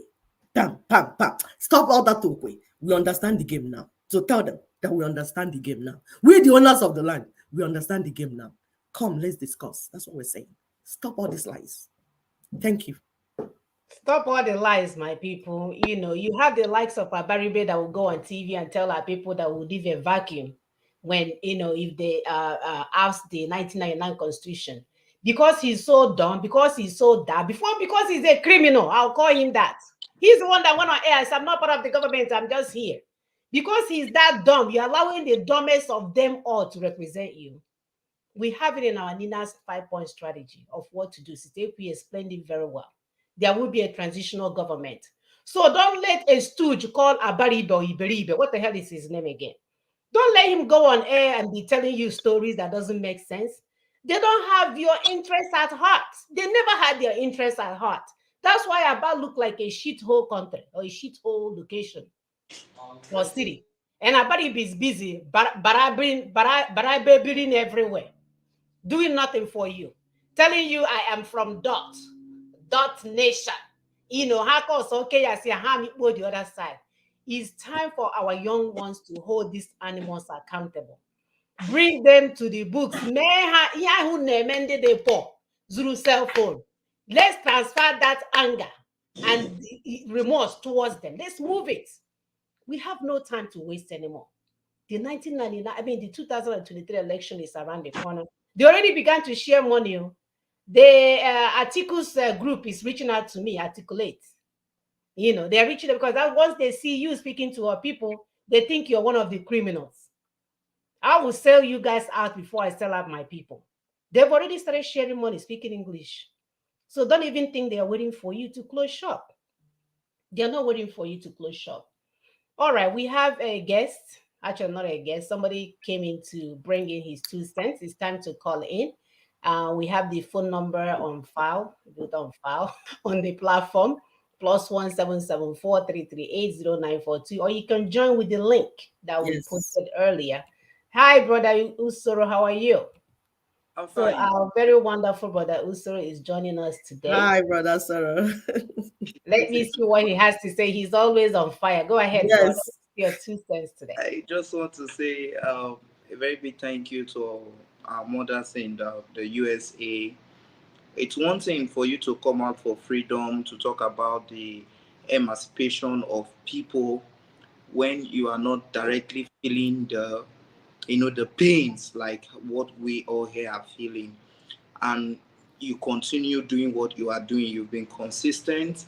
Daughters of Truth have been consistent. A lot of people were just sitting behind waiting for you to fail, but you have proved them wrong all the way. And when the motivation, there are reasons why people go into freedom fighting, especially in Africa. Many people indulge into freedom fighting because of what they can gain from it. We have seen that again and again in our land here, and but here is members of Daughters of Truth coming on air every weekend to talk to our people. No donor, no nothing, no account numbers displayed here and there, no ESN phone and non-phone and all of that. Okay, but you guys are doing all of this. I want to say God bless you, and the passion that had made our mothers to continue to do this, to be consistent, is a very strange one indeed. If we all have the same passion I think would have yielded more results. How many of you out there, the question is, how many of us out there, even here in Nigeria, are truly fighting for freedom without financial incentives, without financial gains or incentives? This is one of the things we are talking about here. They just took the light, so I'm sentenced to darkness, or when you have to switch to other alternative. Every time in Nigeria, you hear of national grid falling, the national grid falling, and it will, if you are not technical, you will think the national grid they are talking about is one complex and thing that is just bound to fail. But it's not a complex thing indeed. It's something that reflects the failure of our government and where we find ourselves. I just want to talk about the topic, the support of the how we are a tool in the hands of the Fulani oligarchy and the Western world. In 1967, I lost my grandfather, I lost my uncle in the Nigerian Biafra War. We've read accounts of Chinua Achebe where he told us what happened, even the stories of Chimanda Adichie, trying to explain the pains and the horror of that very Period. moment. The world never rallied around the people of Biafra, just like how they are rallying around the people of Ukraine today. We were left on our own, we're left to starve and die. When you hear stories that missionaries, the priests of Ireland, were the ones coming to do donor, coming to try to feed people with stockfish and all of that, you now begin to imagine how we were left to die. In fact, the plans of the Western world was for the people of Biafra to be annihilated, that our resources will be taken and all of that. We were not expected to survive. We have gone through a lot of pains. Politically, we have been shortchanged. A lot of things had happened. If we want to start counting the pains that we go through, some time ago, I heard people in Enugu State were using rubbers to look for water, mere drinking water. So if people will be looking for drinking water to drink, then what is the government we are talking about? If the basic commodity as water, people have to use gallons to be going to search for water and all of that. So what are the government really doing? Insecurity here and there. A lot of people have died in the east. Life has been wasted. People that were not meant to die, they die. Nobody give a damn about them. No judicial panel of inquiry. There is no coroner inquest. What led to this death? Why? How did they die? Who killed them? But we heard of cows that were killed, cows that died at Abia State, and the governor had to go there and start compensating them because those are the lives that valued, or because of out of fear. So this just point out to what our people fear the most. What are people, the people we are answerable to, our political leaders are answerable to. But who brought them? Like the governor of Abia State, who positioned him to be a leader of the people, is the same people of our Abia State. Who voted for him in the primaries? It is the same people. The PDP that the people welcome, the PDP that the people call. We are so myopic that we have gone to the extent that we are even telling ourselves that PDP is the party of the East, that PDP is our party. How does that represent what are the candidates that these people had given to us that had stood and served us? So a lot of things had happened. A lot of pains had been melted on us. A lot of things. The question is, in all of these things, what has bewitched the people from making use of their brain? What you said? They said in a local parlance that you can't beat a child and expect the child not to cry, because it will be abnormal. But do you know that several times, again and again, our people have been beaten thoroughly, beaten to stupor, but yet we have failed to cry. We are not crying. Fuel is more than 200 naira per liter. Our people are not crying. Our people are not crying. Even the owners of these oil wells here and there, they are now buying it at expensive rate, but nobody is talking. Nobody is crying about it. Nobody is talking. So tomorrow it gets to 500, nobody is going to talk about it. So the next day I lost an uncle, or the next day I lost my father as a result of insecurity or extrajudicial killings by the state-sponsored security personnel, I will come on Facebook and I will shout. And even the viewers will not even feel my pains, because we have even lost the ability to feel the pains of our brothers. Honestly speaking, we have lost the ability. You'll be so surprised that you will tell me that your brother or your mother was killed by the police, and I will not even have that feelings of sympathy towards you, because I feel killing is a normal thing. So that's the extent we have gotten to, that our brains had been worked on, our emotions had been worked on, and we are just like zombies in this very part of the world. I don't have a solution for anyone. I think all I can say is the day you get tired of life, you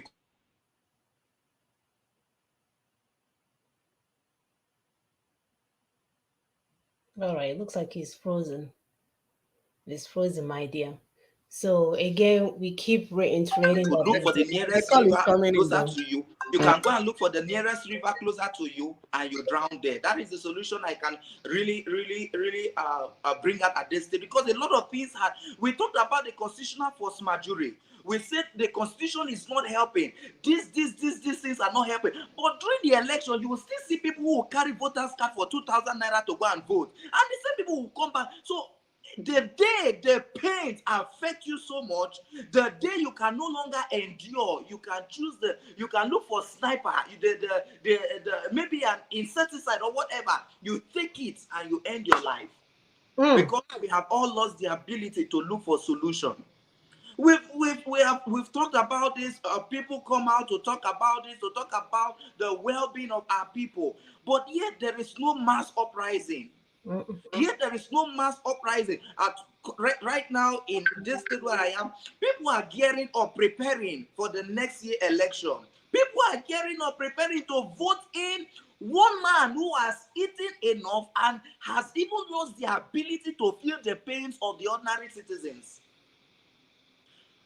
So this is where we are. We are left at the mercies of those. You talk about political parties. I heard our sister was talking about the legislators are not the solution. The chambers is not the solution. How did these people that you are calling how did Abaribe got to that position? That is the first question. Who voted for him in the primaries? The senators you have, how did they get there that they will now come to think about you as a common man? They are part and parcel of the wickedness, the institution of wickedness that had been planted in our society today. So that's you cannot bring the failure of the institution you are part of, that you have not yet denied.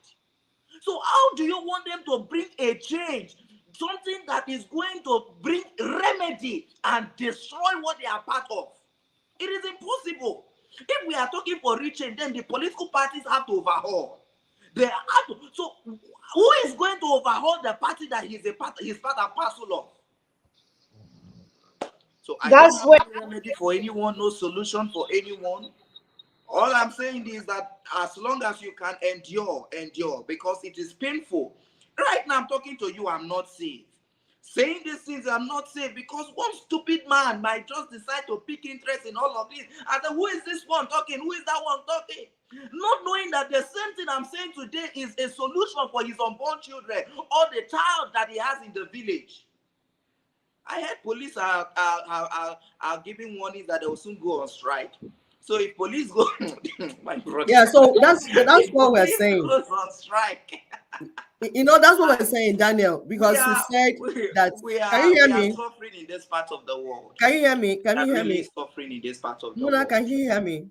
yes. I can't hear. I don't Daniel, know if can you you're hear saying her? something. Yeah, so Daniel, so that's what we're saying. There's a structure in place to take care of all this right now, because that center is going to collapse. Police is going to go on strike. Everything is going to collapse because that corruption, those people that we did not vote in, Abaribe, he's more interested in becoming governor of Abia State. So he will not help you. He will only work with his paddy friends that will help him to put him, because it's not the people voting them in. so that those people that he's playing games with, we put him where he will continue. For he has been senator for whether 20 years. Now he become governor for another 8 years. And when he finish from governor, he become president. So he's a career politicians. And we are saying that if we do not take 1999 constitution, we will continue to lament. We are not lamenting anymore. Nina's proposition is here, and we are going to use it. And you know what? Sorry, our brother is on phone. Maybe I'll wait for him. Brother Tony, can you hold on while I finish up? Yes, that's fine. Okay. So somebody is in the platform saying, oh, this person is not fighting for your freedom. See, nobody is fighting for your freedom. Gone are the days when one man, one woman is fighting for your freedom. You are the one that will understand the proposition on the table. Then you understand your role in it. Our brother Tony is going to come and say his own aspect of what he's doing with the organization. We are the people. Sovereignty belongs to the people. Nobody is going to fight for freedom for you. No one man will fight for freedom. No one man, one woman will fight for freedom for you. You will understand what we're saying. And that's what we're saying, that any Naya Abaribe that was making false claim on TV that, oh, that if you remove 1999 constitution, there will be chaos, there will be vacuum of governance.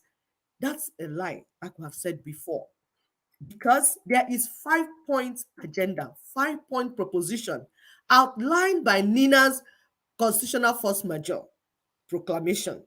And this 5-point proposition stipulated the mechanism by which we can put a transitioning process that will midwife two-stage inevitable constitutional reconstruction of Nigeria, like they did in South Africa with CODESA 1990 to 1994, where Frederick de Klerk was the president.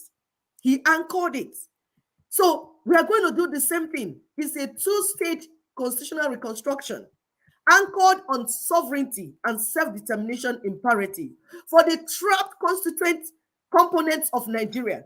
So the Yorubas, Igbos will not fight for you. So stop getting agitated. Igbos, Yorubas will not fight for you. Ijo, Igbos will not fight for you. Urobo, Ishekiri, Tiv, Idoma, all of you, all the ethnic nationalities, is you standing on your ground, fighting for your people and your land. But we are sharing strategy and we are in alliance. Because before now, if Yoruba will go and do it alone, the Caliphate and the West will circle Yoruba and kill them off.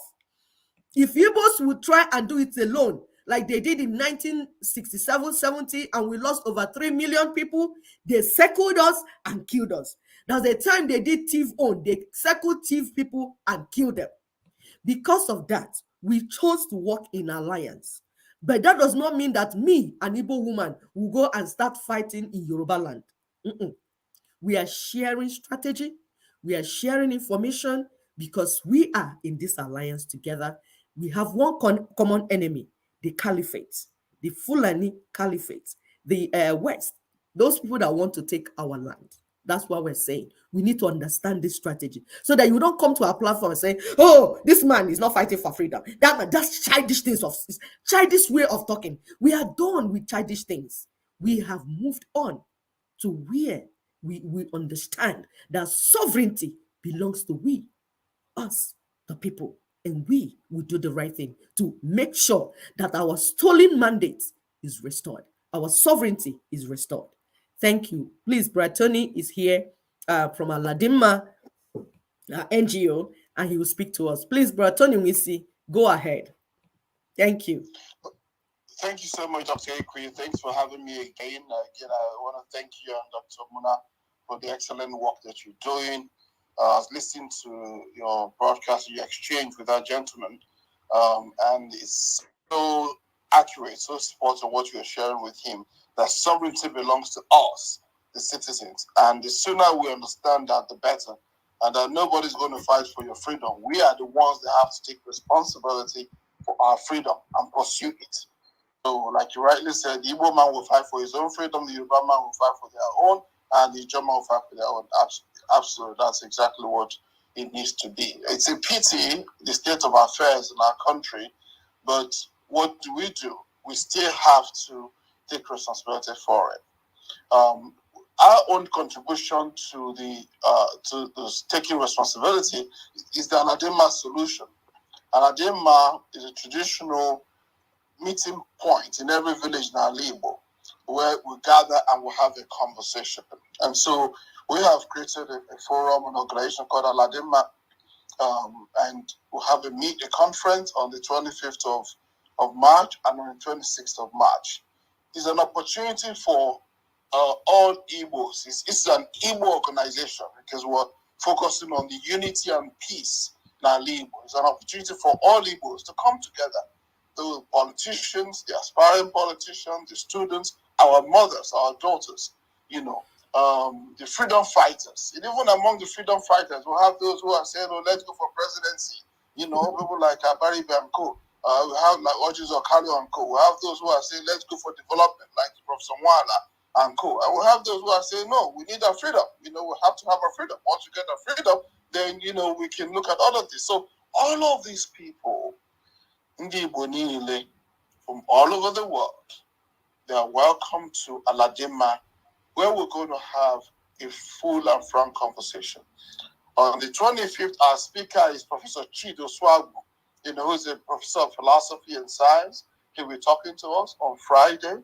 It's 8 o'clock, 8 to 10 p.m. He'll speak for 30 minutes, and at the end of 30 minutes, he will take questions so that we can interrogate his ideas and see what he's telling us to do, with the way to go. So which is the way we do it in Aladema and Alibo. And then on Saturday, we're going to have our sister ambassador, Uche Okeke, who's an ambassador of Nigeria to Brussels and many countries around the world. And she'll be speaking to us, as well as a traditional ruler. So that's the program. To know more, please go to aladima.org. Aladima will spell it with double M, ALADIN, double M-A, aladima.org. That's our website. If you go to aladima.org, you will see all the information there. And then you can register and you can attend. It's a Zoom conference, so you can do from the comfort of your home. And then, by the end of it, you come with your questions, come with your own solutions. So we'll have a platform for us to talk. Our focus in Aladima is unity and peace of Ndibo. I was sharing with our friends that the way that the Fulanese and the Britain has manipulated us over the years is to cause division. And once you cause division amongst the people, you can manipulate them and you can conquer them. So for us as Ndibo, that's our focus is unity. We need to make sure we are working in unity and we're preaching peace. We're not going to kill each other. We're going to talk to each other. We're going to have a conversation. You will speak, I will listen to you with respect. And at the end, I'll ask you questions. I'll keep my mouth shut, and then you will answer, and so on and so forth. So, and that way we can have a civil conversation about our people, our future, and where we go from there. So that's Aladima in a nutshell, Dr. Ipi. Thank you so much, Brad Tony Wisi. Thank you for we're glad that you were here to explain to our people, and we wish you all the best in your endeavor and all you're doing for our people. All right. Okay. Bye-bye. Thank you so much. Take care. Thank you. All right. Bye. Mr. Mona, please go ahead. All right, thank you so much for that. So if anybody else wants to call in, the number is +17743380942. We do recognize that some of our people's brain are still sort of twisted, and this platform may not be for everyone, to tell you the truth. So if you are not matured enough to have matured conversation, you don't need to be here. This is not a playground for children. No. We're talking about national politics. We're talking about national security. We're talking about constitution. We're talking about our future generations to come. So it's not for everyone. We're looking for matured mind, people that have things at stake. You have given birth. I have 4 children. And I'm looking to have a place, a space where they can either decide to live here or live in their father's land. That's the kind of atmosphere that I want to create. And if you are still running in the forest, using a bottle to throw bomb, this place may not be for you. Wait till you get yourself back, join your miscreants on the other side. When you want to have an adult conversation, like our thing said, adult behaving like adults, then you can come to this platform to learn more. So as you come on, please, if you understand the process, you are the adult we're looking for. But basically, we're looking for a change agent. If you're a change agent, help us to share this message, help us to make it go across, because we want to connect the dots. We want for you to see how the puzzles are put together, then they will make sense to you. Because we kept saying that the 1999 Constitution is the problem, and our people are doing us, the more we look, the less we see. They will tell you, oh, it's okay to be a good government, a good governance, and be a governor. When you are busy being a governor, they are creating local government rules that will take the power from you and hand it to the local government, who is now answerable to Asorok. Can't you see what they're doing? Yes, you have a governor that you thought you voted for. If the local governments are not working with the governor, what kind of governor do you have then? So we're trying to make sense of all the things that is going on, because either our people are too hungry, they are too hot. I heard there's a heat wave going on. They are too thirsty. There's so many vices against our people that they are not able to sit down and put all these things together. And like I usually tell my friends, God put us here for a reason. We were here for a season like this. And thank God that we answered our lost, what is it called, divine strategy to be part of this process. So I'll go here to explain to you guys what is going on so that you're not confused. So you're not thinking, oh yeah, the reason why my people are suffering no is because we don't have Akurulo. Let's go and build Akurulo. Which kind of Akurulo that you're building when every night they're packing Fulanese and giving them passport and dropping them in your land? Without security, Akogage ruler, before he drops on the ground, he will disappear. First things first. Let's take down the 1999 Constitution. Stop these politicians for taking us on a merry-go-round. And then once we get all this situated, following the Nina's 5-point agenda, then you can akurulo everything. I will bring my retirement and I got wiggy and all of that. Please, let's make sense of what is going on here. We're not here to call names. We're not here to point finger. We're here to discuss the matters of the heart, things that is important to us. Our brother is there talking about Alima, trying to gather our people because they are all over the place. When we told them that whoever that is bringing them freedom is bringing them a scorpion in a container, they were being called names. This I show you guys had the other day. We even have a t-shirt called Ashawo, because we got so much Ashawo name and we put it in the front and put it in the back, because what else can you call us? Whereas all we want is for you to live your best life. I want you to look at my neighbor, take your dog and take him for a walk and go look at the lake and come back and drink your coffee. Can my people have that? Is that too much to ask for? I'm not worried about somebody shooting you or taking your name and running you down. You will sit in the house the other day, children will order food. I'm here thinking, hey, I'm not going to cook for them. They will suffer. Before I knew it, I ordered food and somebody dropped it in front of the house. I can't even punish them anymore. Can my people get that? Can I give that comfort to my people? Why are you guys see yourself as so undeserving? Why do you guys suffer yourself? Why is it that we're telling you that this is heaven? I know you all are listening to all kinds of stuff because we go online, and our people are everywhere, but except the one place that they need to be to bring freedom. Even when you school in America and get all your degrees, you're working for somebody else. They will be playing politics with your brain.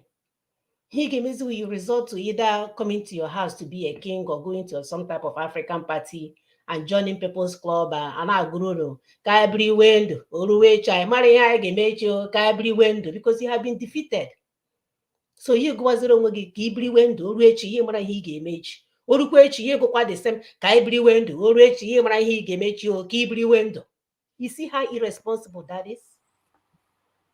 How?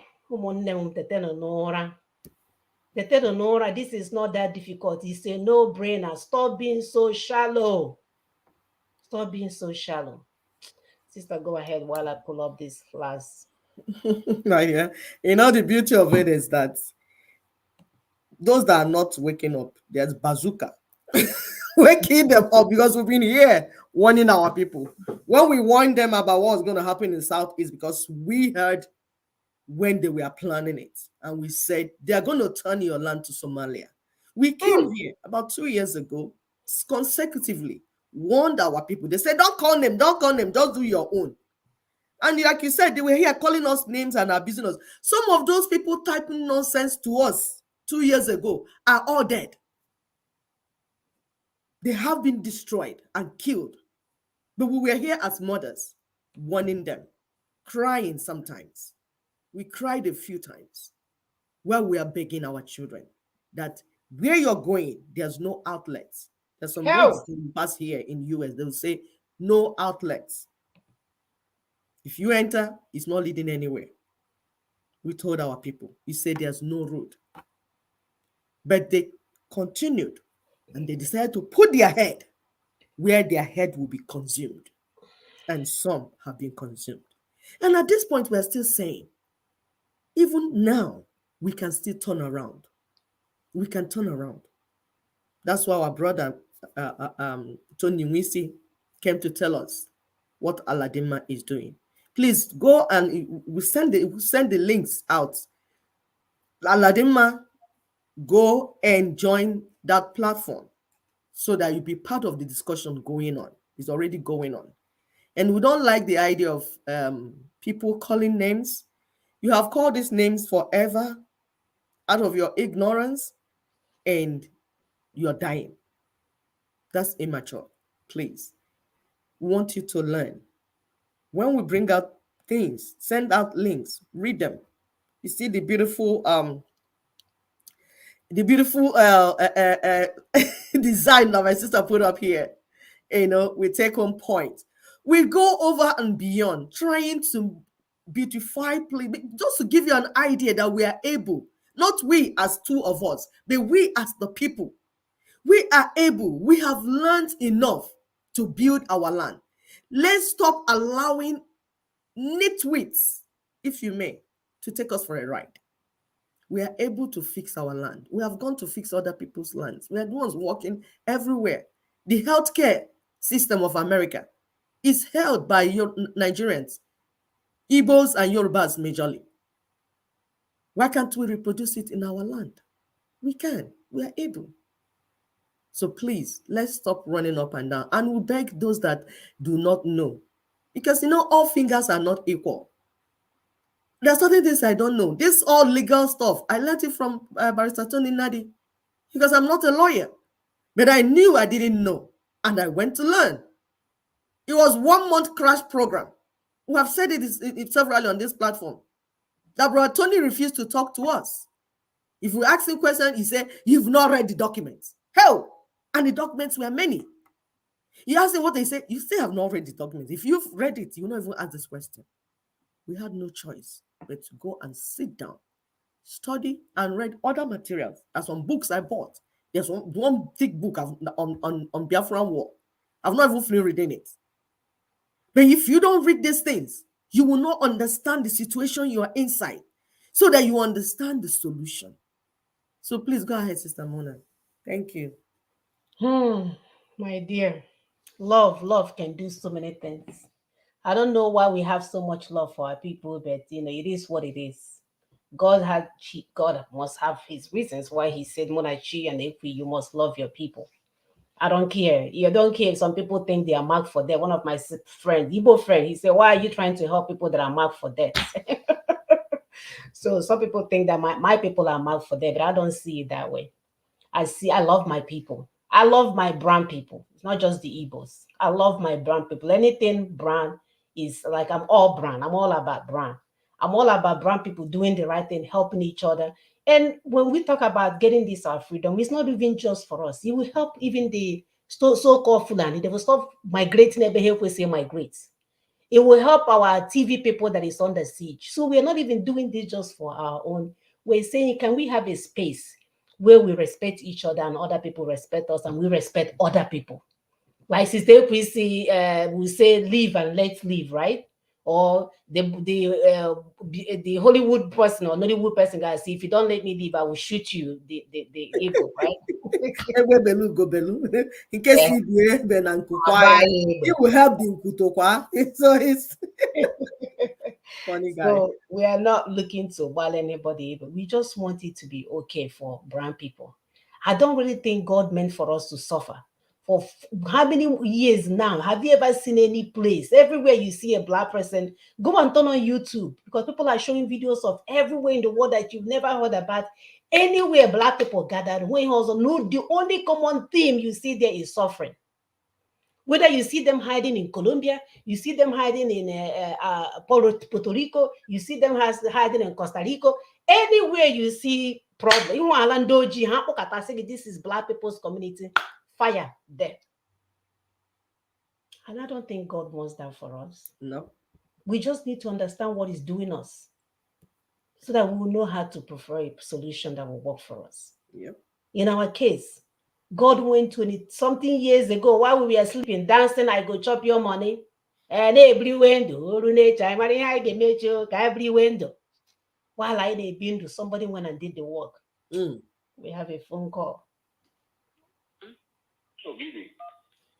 Hello, my brother. Good morning. Go ahead. Good morning, my sisters.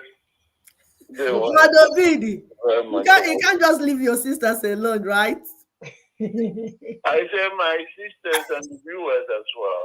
No, I'm just pulling your legs. Everybody that has called in. Thank you. I appreciate each and every one of you. I just want to appreciate you guys because it's not easy. It's not about, elaborate lipstick. This is real, You guys are doing so well. Except from before, I believe you were talking. I guess you missed the call. So, and I should thank one another. I'm calling from Los Angeles. So please, sometimes not asking anymore. And damn yeah, people who have come to give us freedom behind the bush. Freedom behind I just open a bush. It's unfortunate that the strangers are taking over our land, and we are proudly coming out on the social media to be boasting that if you want to see us, you come to the bush. I mean, what does that mean? And somebody can come to your program here to travel on freedom.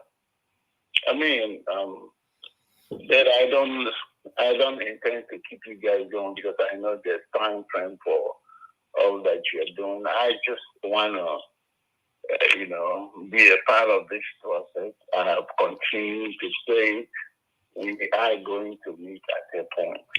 I love what my brother Tony is doing with the Nina, not just him, but a lot of people are involved. I love what the Aladima is beginning to say. And I'm, very kind of excited with the guest speaker that day, Suagu. I've watched so many of the series. A lot of things he said make sense. And I can't wait for this coming together to be, because we have the Ghana so grammar. We need to come together, whichever path that was agreed that this is what we're going to do, we are all going to do it together. Amen. Very clearly, the issue of constitution being taken down is obvious, because none of us were there when they put these documents together. Brother Bidi. Brother Bidi, Yeah, even when the new governors are taking seat, they are swearing to protect the same 1999 constitution. That is in danger in all of this when we don't close shop. But go ahead. I'm believing that the people gave them the mandate, but let's give them. For me, I'm beginning to see, because sometimes when people are speaking, you may see the truthfulness behind what they're saying. Yeah. Like if you mentioned that people came out for Biafra because they want freedom. Yes. But the politicians hijacked it. we are hoping that this guy will not be hijacked by, the Abuja, masters. Mm. Okay, because that's all I'm looking for. All I'm looking for is Ife Gadema. That's all. For the brothers that are still hopping up and down, talking about that. We are, in other words, we are shifting back to medieval time. Terrible. What kind of nonsense is this? Okay. But I'm not gonna say too much. I'm just gonna watch and see what Soludo will bring in, because we can start from somewhere.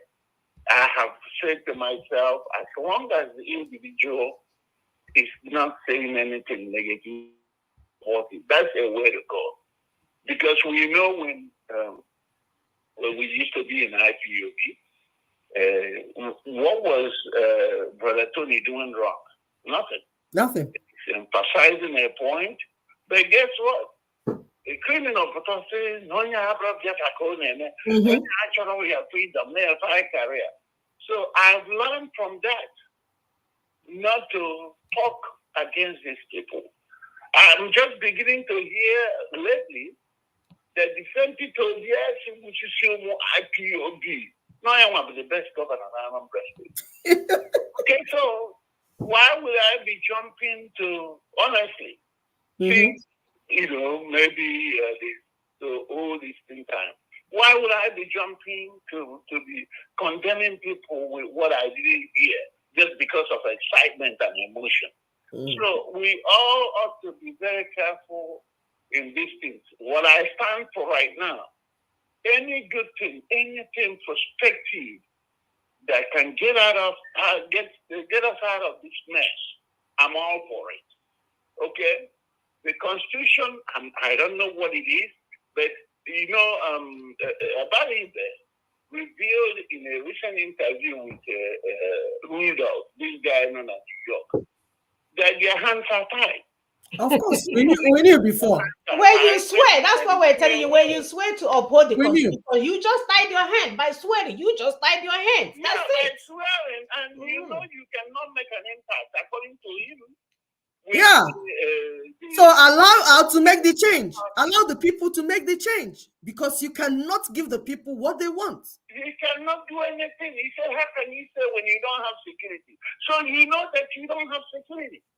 So what are you doing there? Okay. I'm not saying, I'm just paraphrasing what he said. I understand. You understand what I'm saying? Yes, brother. So this guy knew very well that he cannot represent the people. Yes. He's not allowed to represent people. He cannot represent the people. So why are you going there taking money and coming back killing people? Yes. Okay, some of the things he did can be attributed to some of these boys who now much and even I was put it up. That is true. Yes. Now, some of these guys now got passed off. Exactly. Now, 2 days ago, he just said that they cannot do anything, that they don't have the security. So they're going around people you don't even trust. Okay, you're going around people and pretending for your people. Okay, I like what he's saying. And these are some of the things that we all going to consider. Where did the Juba Ajiju? Because this is, I don't know where we are now, honestly. I don't know what we're doing. And this is why I said I'm not going to condemn anybody. Except no, Brother Bidi, we cannot be confused at this time. We are clear on what we are doing. We know where we are going. So that's the difference. Exactly. We know where we are going in the sense like you made a perfect example, because when I gave you the Soludo's example, you wanted to sort of be soft on it. But I'm telling you, when you go there and say you swear to defend, pretend, and protect, and declare, and all that stuff, you'll be right. All you're doing is as you're swearing and declaring it, so you're tying your hands. You can't turn around and try to fix the same 1999 constitution that you swore to protect and defend. Yes. So we are not even talking about Soludo. We are just talking about in general.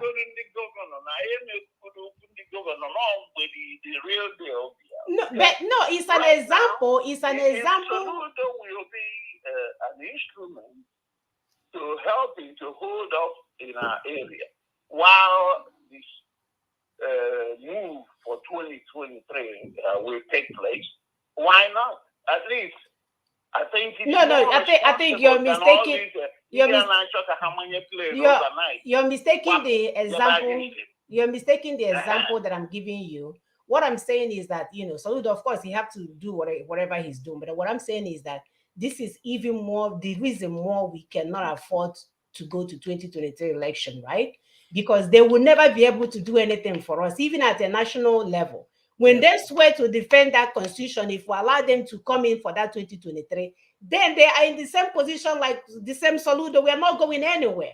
So what this whole thing is doing is to convince our people to say, oh, is this what these people are saying all along? That if we allow election to go through, that the people that vote through it will now have to swear to the same thing that we're trying to oust. And they cannot change it if they swear to it. But you've already swore to it. That's the point. It's not necessarily we're pinpointing him. We're using him as an example of what happens when these people go to vote and pretend like they're coming to help us, that they are not.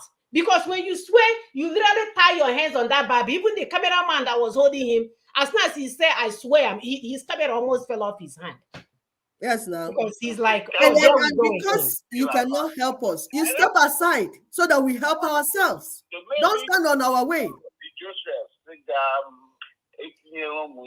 Great when the hunger comes. Okay? Because it's supposed to be here right now. But now we're still there. No. We are not holding him. What we are saying. I have a different perspective. No. Let's explain so that you understand, brother. We are not calling him out. The example that we're trying to set here is that when we allow election to take place, especially at the national level, that they will be in the same position Soludo is, which is to swear and protect and defend and uphold 1999 Constitution.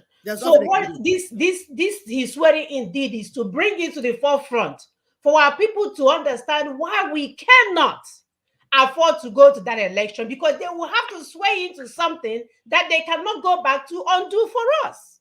Not so that Soludo will not be Moses.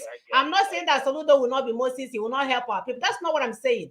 I'm saying that you see that they are dragging us on to the election in order to swear to the same constitution that is killing us. And mind you, Soludo is working in Anambra State. He's not stopping the killing in Northeast. My argument also enabled you to clarify, because a lot of when Equi is saying something, I don't know, I can't hear. No, I'm saying, I said that Equi was saying something. She's speaking. Go ahead. Go ahead. No, I was just saying that Soludo is just in Anambra State. It has not changed what is happening in Imo State. Him being in Anambra State has not changed what is happening in Northeast, Northwest. The killings will continue. All those things will continue.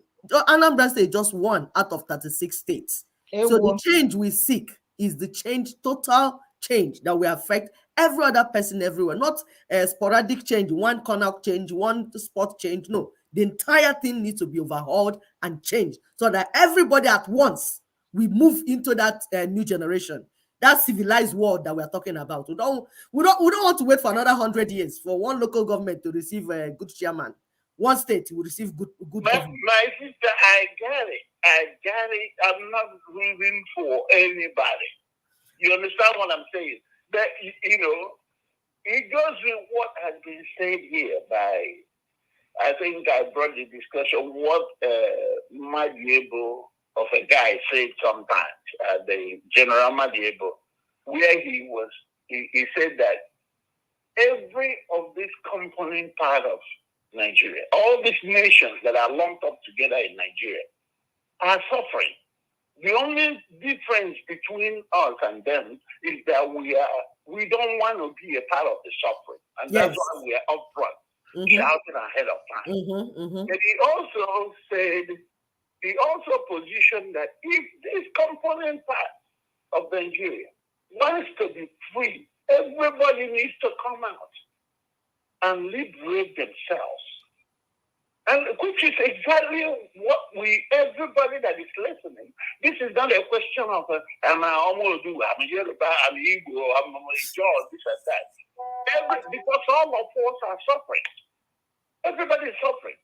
And we cannot do it alone as Biafrans. We cannot do it alone as Omodu. We cannot do it alone as Oduduwa. That's why Nina is the overarching movement. But can your people understand this? That is the key. So we'll continue. That's why whenever I see you guys here, I come out to appreciate what you're doing, because Nina is the umbrella of all these nations that are lumped in Nigeria that are supposed to come out and say, enough of this. Let us stop this charade. And everybody in their component side will stop all their so-called politicians. We are identifying that the clowns we have in the Southeast are not politicians. They are all criminals. So what if they cannot represent us? Why are they going there? Okay. Okay, but we cannot do it for the Edo people. We cannot do it for the Yoruba people as well. They have to come out and do theirs. And we do ours, and the goal will slowly go together. Yes. So, but anyway, thank you. Understand, I'm Thank glad you. you guys explained the. Thank you. We appreciate you. We appreciate you, That Brother other Big. people can understand as well. Yes. Because when you presented the clip, I was looking at it from a different point of view. But now you made your point clear. I just want to say. And then we'll explain also, Brother Big. We want to explain something because sometimes. Okay. History must remember you all. Amen. And I pray for God's blessings on you as you continue to walk in God's kingdom. Not just praying, but you're already walking to make sure that people of God are delivered. Thank you very much. Thank you. Thank you. Thank you, brother. Bye-bye. Thank you so much. So our people, sometimes when we use people as example, it's like when we call Abaribe. Like you heard Obidi say, Abaribe was the one that will go and visit those that are doing a funeral, burying their mother and their father, and to identify with them. Show our people the courage as if he's identifying with them. But all he's doing is because of his aspiration to be governor of Abia State. He's not fighting the freedom with you. Our people will now misunderstand and think that he's fighting the freedom with them and then do certain things that will lead to their death. The same thing with this Soludo. Soludo received the Nina's proposition ever before for years. But what did he do with it? He danced around it, navigating around it because of his ambition to become governor of Anambra State. Now he has got his ambition, his personal ambition, he has got it. But guess what? He has also sworn to defend the 36 states that they used to divide Ndigo. He has also sworn to defend the 774 local governments that they used to pieces and conquer Ndigo. He has also sworn to uphold and defend the 68 items on the exclusive list that they used to hold us down. He has sworn to uphold and defend all these things. And all these things standing on that falsehood, and that we, the people, have submitted ourselves into the Caliphate bondage. That's what he just did. Saying that he uphold that we, the people, have agreed to submit ourselves to Caliphate bondage. That's what he did.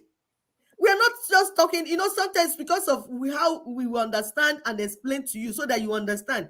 It's not an individual war. We're not fighting about it. It's not individual. We don't have anything to do. I don't know him. I don't know about him. I don't want to know him either. What am I doing with them? Are they feeding me? No. I eat my food, sleep. Like my sister would say, we love to sleep. We go to work, come back, we're tired. Not to sleep and think and have good dreams. Yes. So it's not a personal thing. However, we must understand that this is about our collective destiny. So why you're we cannot be emotional about it. No, we can't be emotional about it. What you're singing and dancing and saying, yes, he has sworn it, it's done. This is the implication of what you are doing. That's what we're here to tell you. The implication is that you will continue to be in bondage. That the way this one was done is the way they will do it at national level. And those people that will tell you that, wait for us first, let's finish, you will not change it. You have sworn to keep it. How will you change it? So when to change it is now. To us and wants to help us to come out of Fulani bondage. When to liberate us is now. Not after we vote you in. Not after you conduct the election. It's now. When we now finish changing, we can now go and vote you in. Not after. Hey! Now. That's what we're saying. This bondage has to be destroyed now. Let me give you an idea of what we tell you to share. Like when we tell you share. There's somebody we met recently. I don't even know him recently, face to face. But I got to know him through somebody sending his phone. I sent this video to him. Look at what he said. He said, "Thanks for sharing. This is the greatest gift I have received in so many years. God bless you." See it. It's on my phone. I don't know this person. But I did something, and someone sent me, I just sent randomly. He watched the video. He said, "Thank you." He doesn't even know me. And he doesn't even know that I'm part of the people doing the video. Just that video alone and the information coming from it. He said this is the best gift he has received in years. Please. I got one from someone Mohammed too. I got one from one Mohammed saying share. Please share, like, follow. You are part of this team. As you're making our people to understand, stop sharing where they're dancing naked. Somebody is crying, the husband slap her. She's on the Facebook crying, oh, you're sharing 20 million views. You are destroying your own destiny. Share this information so that our people will know. We'll read this to you again. This is Amadou Bello. He said, "The new nation called Nigeria," so that you don't be confused. He mentioned the name. The new nation, this is after they've received the so-called independence. He told his people, he said, the new nation called Nigeria. That's why you see Fulanis that are going with radio in their ear. They educated their people for years. But our own people were listening to AIT channels where they brainwash you and turn your brain upside down with information. Now speaking English. Or with disinformation, not even information. Now speaking English. So this man here is what he was telling his people. Say, this new nation called Nigeria should be an estate of our great-grandfather Usman Dan Fodio. We must ruthlessly prevent a change of power. We use the minorities of the north, the minority of the world, that means the middle belt people, because that's why they carve them into middle belt, so that they will become minorities. Just like they made Nigeria Igbos to become minority. When they divided you into different states, small here, or automatically you become a political minority and you will be conquered. So far you are in that setting of 36 states where they pieces you everywhere. You can't come together, because that's the aim, so that you become political minority and you will never come together as one force to do anything they're doing. They know what they did. So he said we must use the minorities of the north as willing tools, meaning that you are the one willingly submitting yourself to be used. That you have the choice to say, I'm not going to do this thing anymore. Even Fulanis understand that they are conquering you, but you are willing. It's like when we have domestic violence. For domestic violence, whether the man is the one slapping the woman or the woman is the one slapping one is giving, one is receiving. You have condition to give, another person has condition to receive. You that you're receiving can make up your mind and say, hey, enough. I'm not doing this anymore. I don't want to receive your slaps. I don't want to receive your maltreatment. That is why they're called the willing tools. So he said that these are willing tools, and the South as a conquered territory. Your territory is conquered. That's why you have oil in South, but bias the man in Sokoto owns the oil block. That thing you hear oil block, it's not block, what blockage aluno. It's your land that they divided into blocks and made their people to be estate owners of your land. They share the land. They will say, Abdul Salam, nekwa block unkegi. This is your block. Gaddafi, who? This is your block. They own your land, and then they destroy it, and your children die. Are you a responsible adult? Are you a responsible parent? So they say the South is a conquered territory, and never allow them to rule over us, and never allow them to have control over their future. Hey, wickedness at the highest level. And we are telling you that 1999 Constitution is a dark connection to this statement. This statement, the imposed 1999 Constitution, is what connects this statement to your destiny. So we are not here for, oh, Solude, is she wearing Ankara? Is he wearing Akwacha? Or is he wearing Akwete? That is not my problem. That's not why I come here. Whether Abaribe is wearing the shoe they made in Aba, that is not my problem. My problem is that there is a bondage. My people are under bondage. And this evil book called 1999 Constitution is holding my people down. And my people are being willing partners by following them to go and do election under this 1999 Constitution, conducted by INEC, owned by Fulani Caliphate, championed by West. Is this not easy to understand? It has summary, or easy. The day you wake up to this truth is the day your freedom begins. And please stop calling names. Oh, this, you're not fighting for freedom. You are the one that will fight for it. And we're not telling you to go and use stone and bottle and start hitting people. It's brain work. We work together and then we'll get this job done. In weeks, if you can get this job and stop this 2023 election, this is the one holding their neck. That's why they're fighting like anything. Yes. Politicians want to make sure that it goes. But you are the one that will say, no, politician, this thing that Bishop Obinna of Owerri said, go and see what he said. Amplify it. And make sure that all your pastors and all your church leaders are saying the same thing. Any church that is not saying the same thing, I don't know what people should do to the church and to the leader.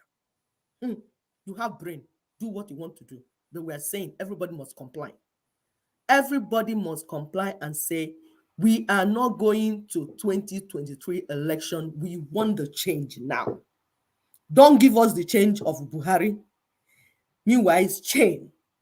We want the change before 2023. And it can be done this year. Let's do it this year. And then we can do what you want. Remember, we are the people. We are the owners of the land. Sovereignty belongs to us. The resources belong to us. We own the land. The politicians are the employees. We are the employers. We say what happens, not the politicians. We tell the politician jump and they say how high. That's the power we have. That's the authority we have. Let's use it. Thank you very much. Thank you, my sister. Wow. It's a good one today. I hope my people that I love so much, that are my people that are so dear to my heart, that are my people that keeps me up awake at night, but are people that I think about every moment of the day. Every time extra food, I'm like, I wish I can get this to my people. We went to Sam's the other day, their chicken that they baked, they're going to throw it away. All I'm thinking, oh, I wish I can ship this to my people. Oh, there's this. If you see my garage, you'll run away. Every time I'm thinking, how can I send this thing home? Let's send it. Let's not throw it away. Oh, please, it can get home. We love you guys that much. And there is no other ulterior motive but not love. Nothing else but love. We come here as mothers that want the best for their children, only for you to understand the proposition on the table so that we can move. Because you see, you vote them in, they will have to swear to that 1999 Constitution. And we're telling you that they're saying that they will never allow you to control your future. Can't you get that? Isn't that what we have witnessed all our lives? Have we seen anything good come from that country or nation called Nigeria, the new nation that Ahmadi Bello mentioned in 19 Brigade? Have we ever seen anything good come out of it? I know the worst stories of our lives. The more you look, the short, you will go blind. You can't even look, talk less of seeing less. Can't you see? that we need to make sure that people understand this proposition on the table. And like we say on this show, we have been gathered in churches, in our village meetings, in our old boys association organizations. Can we share this information? This is our aha moment. This is it, or nothing else. Don't let any swearing in and slapping out and this to deceive you. They will even arrest you at the airport. As soon as you finish the looting, they will arrest you at the airport while you're trying to fly to go in one of your high rise in Houston, Texas. They will arrest you at the airport. We are going on a merry-go-round when we have a solution to switch off the light. Here we back like this, and we are done. Why are we acting like our hands cannot reach the electric light to turn off the light? Why? Oh, my people. I don't know what else to say for you guys. But my love will linger because that's what I was born for this. I was born to love my people. We will continue to shout. We will continue to pray. We will continue to enlighten. We will continue to bring your attentions to things that matter because there are so many things that matter. If not, things not everywhere. There are things that are dear to us. So we can no longer wait. Like we showed you on our PowerPoint, when you vote these people in, what else are you doing? Once you swear them in, I'll finish up here. Once you swear them in, they have to uphold, defend, and govern by the sham 1999 Constitution. They will never be able to scrap it because Ekechigo aka ha lock go up. So ihe ha na-eme is to fulfill their own political ambition. They are not there to help our people. They don't even get it. Harvard now, they have gotten their degrees and this, working for Wall Street and World Bank and the Trade Center and all of them. And my people are drying at the Mediterranean Sea. And then Christmas, they will come and massage our pains with bag of rice, onions, na diesel oil. Ihe na-eme na na-eme. Ha na-asụ English. And they too ha. Iranshi, they will join people's club. Go arage ka every window. Rich anya mari ha ga-emechi ka every window. If you allow election 2023 to happen, the winner will continue the status quo. So if you want self-determination for the ethnic nations, then we must halt the 2023 election in order to have the transitional government with regional referendums. This is in the NINA's 5-point agenda. The good thing about what we are doing is that we put out there for you to look at, to assess and ask the pertinent questions. We are not hiding it. We are not commanding and controlling you. We are putting out our propositions out there for you to see and ask us questions so that we'll be able to address it, you see. So please join us. If you're a change agent, join us. If you understand what it takes to gain your people's freedom, join us. Read the document, understand the document. If you don't want to read the document, watch our show. That's why we come here to break it down, because in the document, we are not going to lie. We almost didn't read it until Brother Tony said, if you want to talk to me, go read it. Not me a Nigerian way of he's like, you must read it. So why they are mass English? Because I'm mass, I can't speak Igbo, I can't speak English. That's even the worst. You people that know how to speak English, because all that tone on Bruno the document to go on the thing. Eh? You've already told us you're professor emeritus, you're this one.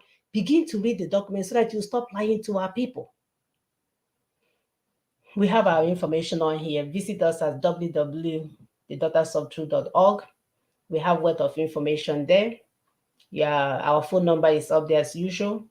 We are always looking for a change agent, and so that you can join those who know road to freedom. Ninas is the only way out, my people. You have a case of me when those days are gone. We want to do what works because people are dying. Us now, nobody is dying. Maybe we can play around, but people are dying. This is a case of a matter of life and death case that we are dealing with. So we'll see you guys next week. Mucho love. Please help us to share. We heard that you're supposed to be pushing the like buttons or the love buttons or whatever as you're watching. Get this information around for people to understand. We are not against Soludo. We are not against anybody. We are for our people. That's it. We are for our people. That's where we're going with this. So anyone doing anything that is not for our people, then your name will be called out. It's just that simple. So we'll see you guys next week. Help us to continue to share, get this out there to our people. We just want freedom. Freedom for Soludo, freedom for Mama Nkechinere rice down the street. That's it. We don't want all these inequalities going on. Onye cause on the way up here, onye cause on here. It's not like the people not down there are not trying, but they have put things in place for you not to even get your heads up. So we'll see you guys next week. Thank you so much, Brother Beauty. Thank you, our viewers. Thank you to Disney. Thank you for every one of you guys that come up here every weekend, no matter what, to come and watch us. Our brother Isi Momodu.